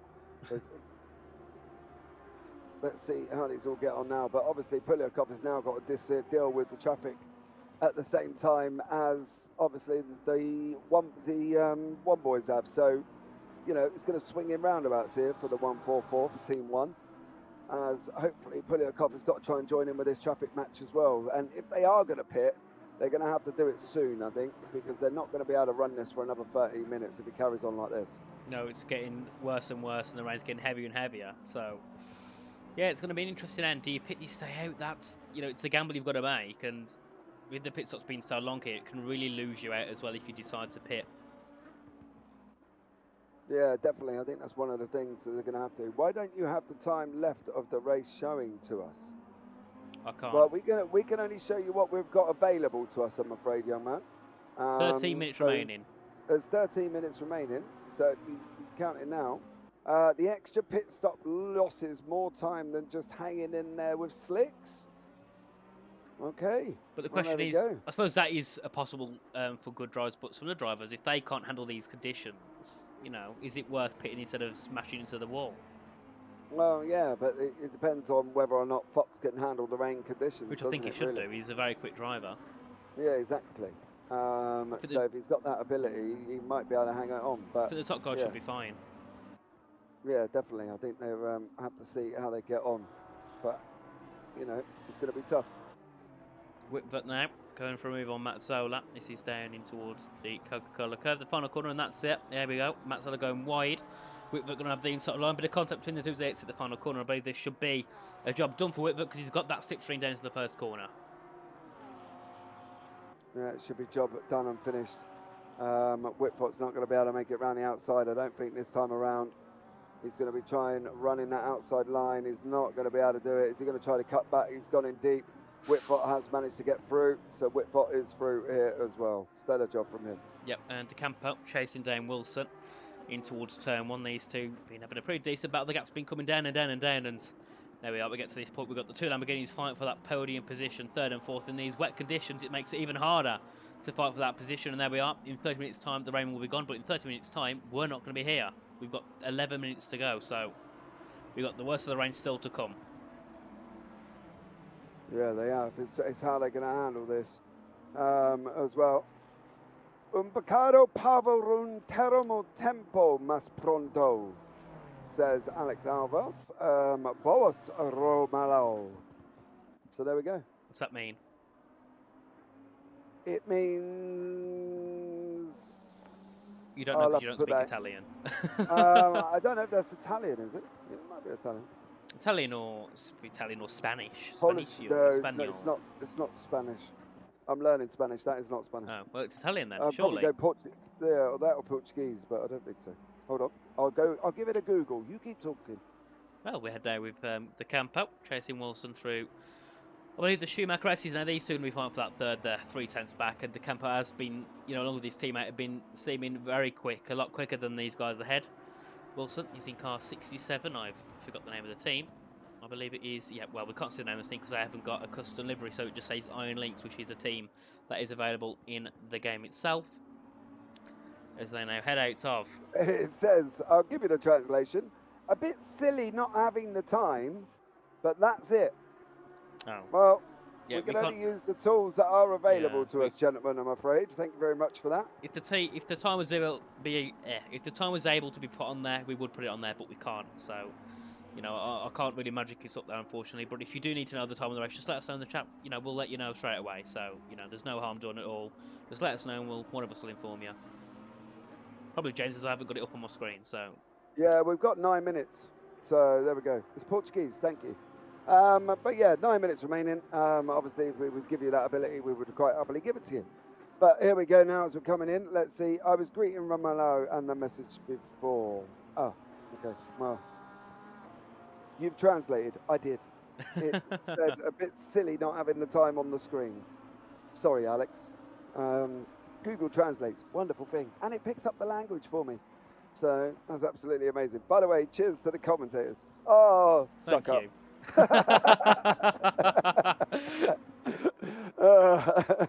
If you're going to go and put something in Portuguese, we're going to translate it. And then you go, oh, good job, commies. Cheers, mate. Yeah. I want an apple next time, Alex, all right? I want you to bring me an apple and put it on my desk. You know what I mean? Like you do for a teacher's pet. But nice little comment. Thank you, Alex, as well. Much appreciated too. Right. Fox has got 7.5 seconds. No, nearly 8 seconds now to Polyakov. So it's getting close. Yeah. Well, obviously, for some reason, the game screen has different times to the race control screen. On the race control screen, it says 6.4. On the game screen, it says 7.5, which is 1.3 seconds, which is a big difference. But at this moment, Fox is losing timing screen, and in my timing screen, I got 8. Oh. It's different for everyone. So there's lots of variations. We'll just say it's somewhere between 6 and 8. Yeah, all right, guys? Somewhere. You know what I mean? Within those 2 seconds. Yeah.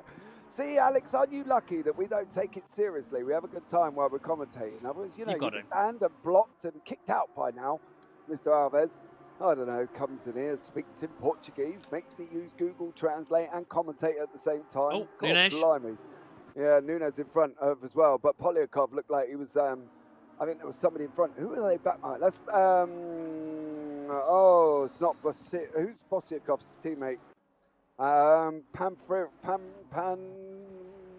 Who is it? I'm trying to look Panferov, through.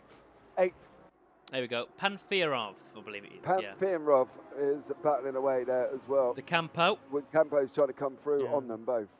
You can't get anything done just yet. The rain's coming down heavier and heavier, and it is now. Oh, yeah, it's coming down even more because you can see there on the top screen at the top right. Got the 2 little dashes of rain, which means heavier rain than the normal, the past rain as we go through, and you can see now these cars are really going to be scurrying around trying to get to the end. They've got 7 minutes to go, so about 4 or 5 laps. So yeah, at this point, there's no point pitting at all. You'll lose too much time in these cars. If it was Formula 1 or Formula 2 or Formula 3, where the pit stop times are less, then yes, you could take that gamble. But here, there's absolutely no point. No, definitely not. But the times are out on 208s and 207s here as well. Phil said he's going to send me an apple. So thank you very much. Sent it by Royal Mount. Thank you very much. I have to keep you guys on your toes, says Alex. Well, yeah, you do, but, no flies around us, mate. I'll tell you that much.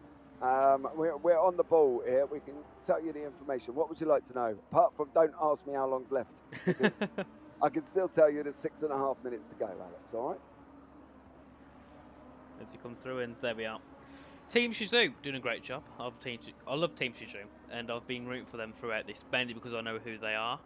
Well, you're great supposed team to be in a F1. little bit impartial, but No, you know, listen. No, I'm not even sure there's a rule. Go on. You need to be impartial. You need to be less biased. But every do. commentator has, they have that bias. There's different levels of bias. Some of the Sky Sports commentators have their quite strict opinions, but in general, you can be a bit lenient and just. Santo's lenient to the grass there, unfortunately. That's Wilson. He's caught that one well. No, I don't. Oof. Yeah, Campo's gone through. It looked like it may have been, but I think he's having a little bit Not of much of trouble an overtake required. Okay, Alex, I am just James's sucker. So you two having a, keep going there. What was all that about anyway? Who was outsourcing me an apple? Someone at least. Yeah, that's what I was saying about being the bias. You'll always there'll always be someone you support. Naturally, you'll be in support of one side or the other. But there's a difference between me saying I'm supporting someone and me slating on a team for something else. You know what I mean? There's a big difference. Well, I find if you're unbiased and you slate them all, right, the DMs are a lot less. Because trust me, there have been times in my commentary career where I'm surprised I haven't ended up in a steward's box, to be honest. Well, there's been times with me, obviously, on F1 News that was close in between Panfirov and Mazella, but there's been times where I've had he's actually gone for it. Oh, he's going to go. Is he going to be able to hold it? That's the problem. On the downhill section in the rain. Fair play. Fair play from Panfirov there. We'll try and get the camera in a little bit closer here as well so we can see how he's managing to hold on to that car. Mazzola there on Panfirov as he manages to put a dive heel down overtake there as well. Absolutely stellar job. We are coming towards the end, just inside the last 5 minutes, 4 minutes 30 on the clock. And we've got Santo making moves here as well. He's trying to have a go up Cher. Cher has struggled since the rain has come down. Do you know the interesting thing? Do you see the Ferrari? Which one? Right, the one we're looking at now. Yeah. Right. See the aerial on top. Okay, now imagine the livery as a Coca-Cola McDonald's cup. Oh, that would be great with the straw. With a straw poking out the top. How cool would that be? That would be really cool. That would be really cool. The roof of the car being the lid. Yeah. So the roof of the car would be the lid, and then you'd have McDonald's down around the car. Because I know in another series I did, they got a Mercedes that's got a McDonald's livery on, bless. And it's been an ongoing joke for ages, to the point of where I've had an emote made up of my McDonald's breakfast that I have every time I do them, because we commentate on them at like 5 in the morning. Yeah. And I go to McDonald's breakfast after going get everybody breakfast. But if you can imagine that Ferrari with a McDonald's cup around the top and then the cup shape down the outside, that would be cool. If somebody could do that for the next round, that would be amazing. That'd be great. That would be amazing. Yeah. How's Rui Nunez been doing? I only caught the end of the race. So Nunez is in the number 3 car. He is in, obviously, the Simply race. He's been with Willimot. They had their moments. They were involved in an incident earlier on, unfortunately, with Nazarov, I believe, or was it Murdasov? Might have been one of Nazarov. Yeah, Murdasov as well. And they had their incident with that, and unfortunately, that dropped them down the order. And now they're kind of working their way back through. They've been doing a good job. They've been battling away in the mid-pack, round about 6th, 7th, 8th and 9th throughout the majority of the race. And that's no surprise where they are at the moment, as Panfirov has either got super wet tyres on it. Straight through, yeah. Yeah, he just sweeps past that Porsche of Whitver and did an absolutely stellar job, and is now chasing down Nazarov in front. Panfirov is doing a stellar job. Would you be able to have a quick check at what team 121 is? I haven't got the team sheet up on me, so I can't see what team he's part of. 121 is Armamentario. Ah, okay. They've got a couple of cars, haven't they? A couple of cars, yeah, they have as well. But is that Nazarov? That can't be Nazarov. Nazarov's too far down the road. That's not Nazarov. What car number is that currently at the moment? Polyakov, that is, isn't it? Polyakov. F1 memes, yeah. Yeah, so Polyakov is hanging on, but boy, oh boy, you've got to let him go, because if you've not pitted and he has, he's on rain tyres here. So if you fight him, that's on you, bud. Yeah, he's quicker. He's a lot quicker. Yeah, he's quicker. He's on wet tyres. Let him go. Oh, Polyakov off. Polyakov off. He just manages to hold it on with 1 minute 57 on the clock. That was a... Polyakov there nearly put himself out. He's done it again. Stay off the curbs. That was... Polyakov from F1 memes there trying to cause it a big problem. And that Right, I cost him a believe lot. we are on. Where is Fox? I believe we're on the final lap of the race. 8.7. 8.7. He crossed the line at 1:30. We are on, coming close. The time is going to be up. The final lap of the race, I believe. But he's made a mistake because Poliakov's going nearly a second on in there. Poliakov was about 8.8 and now he's 8.2. So, it's... They've got, I believe, is it that they've crossed the line, then do they do one extra lap, or is it at the time are you done? Also, I know in some series, if you cross the line when the time is before 0, then you'll do one extra lap afterwards. Yeah. Some, if it's 0 and you get to the line, you're done. The McLaren has some incredible grip in the rains. He has. Yeah, he has as well. And if he's got rain tyres on, he's going to have even more grip than you lot. I'm not going to lie. F1 memes here. But he hasn't been into the pits either, mind you, so he's still out on the slicks. That car the rain looks planted. Is slowly, yeah, the rain's still coming down, easing up a little bit. But unfortunately for these drivers, they are still struggling in this rain. Now he's under pressure on Calandrino. Yeah, Cher is just losing time. He is. He's not. He's not a water baby. No, not at all. Clearly, no. I think more practice in the rain there, Mr. Cher, because you are just leaking positions all over the place at the moment. He was P6 and 7, wasn't he, at one point? Yeah, he's lost a lot of time down there. Has Cher. The leader is 10 seconds on the clock. Oh, nearly contact. Let's pick up the leader. See where he is on track. There is Fox. Fox is coming up to the final chicane. We'll see where he is in conjunction with the time. He's out of time. So are we going to see the lights come up and the end of the race once more? Now the question is, they're going to have to sit and wait for the rain and decide where they're going to be in regards to position. That is the checkered flag. It is the checkered flag. Fox is your winner. We're going to wait for the officials on the Polikov situation with his time, because obviously we've got about 4 different variations here. De Campo is going to come through this time around. So De Campo will take the victory. P3. In third, yeah, what did I say? Victory. Oh no, he's not going to take the victory. He's going to take third place, sorry. And Dawson Wilson will come across the line behind him there. And Nazarov, who's fought back really well, hasn't he? You know, considering what happened to him at the start of the race, he's really fought back, and the 10 seconds hasn't gone on. Nazarov there. That was a lot of speed carried through, and that was a very scary moment indeed, and he's gone off. But he will still keep the P5. But yeah, that was a scary moment indeed for Nazarov, and there he is. Oh, nearly getting close to contact there with a few cars. And that could be a penalty, couldn't it, that? There we are, Nazarov. His teammate of Murdasov comes through to take P5.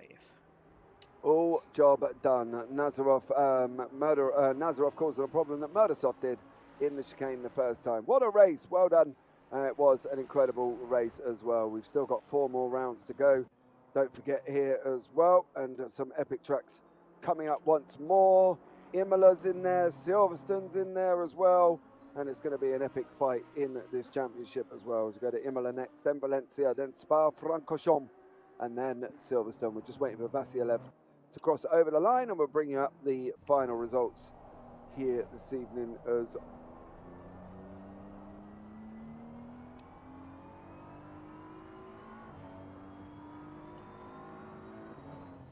there we are. So, there we are. Poliakov does take the victory. Ahead of Fox in second. Obviously, they had a great weekend. Great 3 hours. And big shame, isn't it, for them? Yeah, he did it with obviously the 10 seconds that they had there as well. Matteo De Campo gets 3rd place. Dawson Wilson in 4th. Dmitry Nazarov in 5th. Daniel Panafirov in 6th. And then you got Luciano Whitford in 7th. Then you got Simone Mazzola in 8th. Rui Nunez in 9th. Danny Santo in 10th. Fabio Calandrino in 11th. Joe Cher in 12th, who struggled in the rain. Anton Vasiliev. Omar Rolano Mesa in 14th. And then Victor Rabakov in 15th. John Garza in 16th. Evgeny Nateman in 17th, and then Leonardo Biacon in 19th, Keith Hemsworth in 19th, and then in the final place was Rafael in 20th there as well. Well, that was an interesting one, wasn't it? And an exciting race here to start the season off with. Yeah, and Malho, why is he... He left the session, didn't he? Yeah, I think he had a problem. Because he's 67 there we laps go. back. But yeah, that was a really great race. I enjoyed that one. For the first race on ACC, and I think commentating about a year, it's been really fun, I think. And it's going to be a great series with these drivers because, you know, apart from the few incidents we've had, the action has been really, really intense. Yeah, it definitely has here as well. Don't forget, guys, and that is going to bring up the end of this broadcast. Don't forget, we've still got lots of action coming along here on the JBB YouTube channel. So stay tuned and get yourselves involved. Subscribe, turn on the bells, notifications, and all the other fancy jazz that goes with being on YouTube. But join us for round 2 at Imola on the 8th of July. It's going to be absolutely incredible. We got 4 races coming up on the JBB YouTube channel tomorrow with F3. We got GR86s. We got Radicals as well, all mixing it up here as well. But thank you so much for joining us, and from myself here up in the booth and Nathan Richards as well. For now, until next time, take care. Have a great week, and you never know, we might see you on the track sometime. Good night. Good night.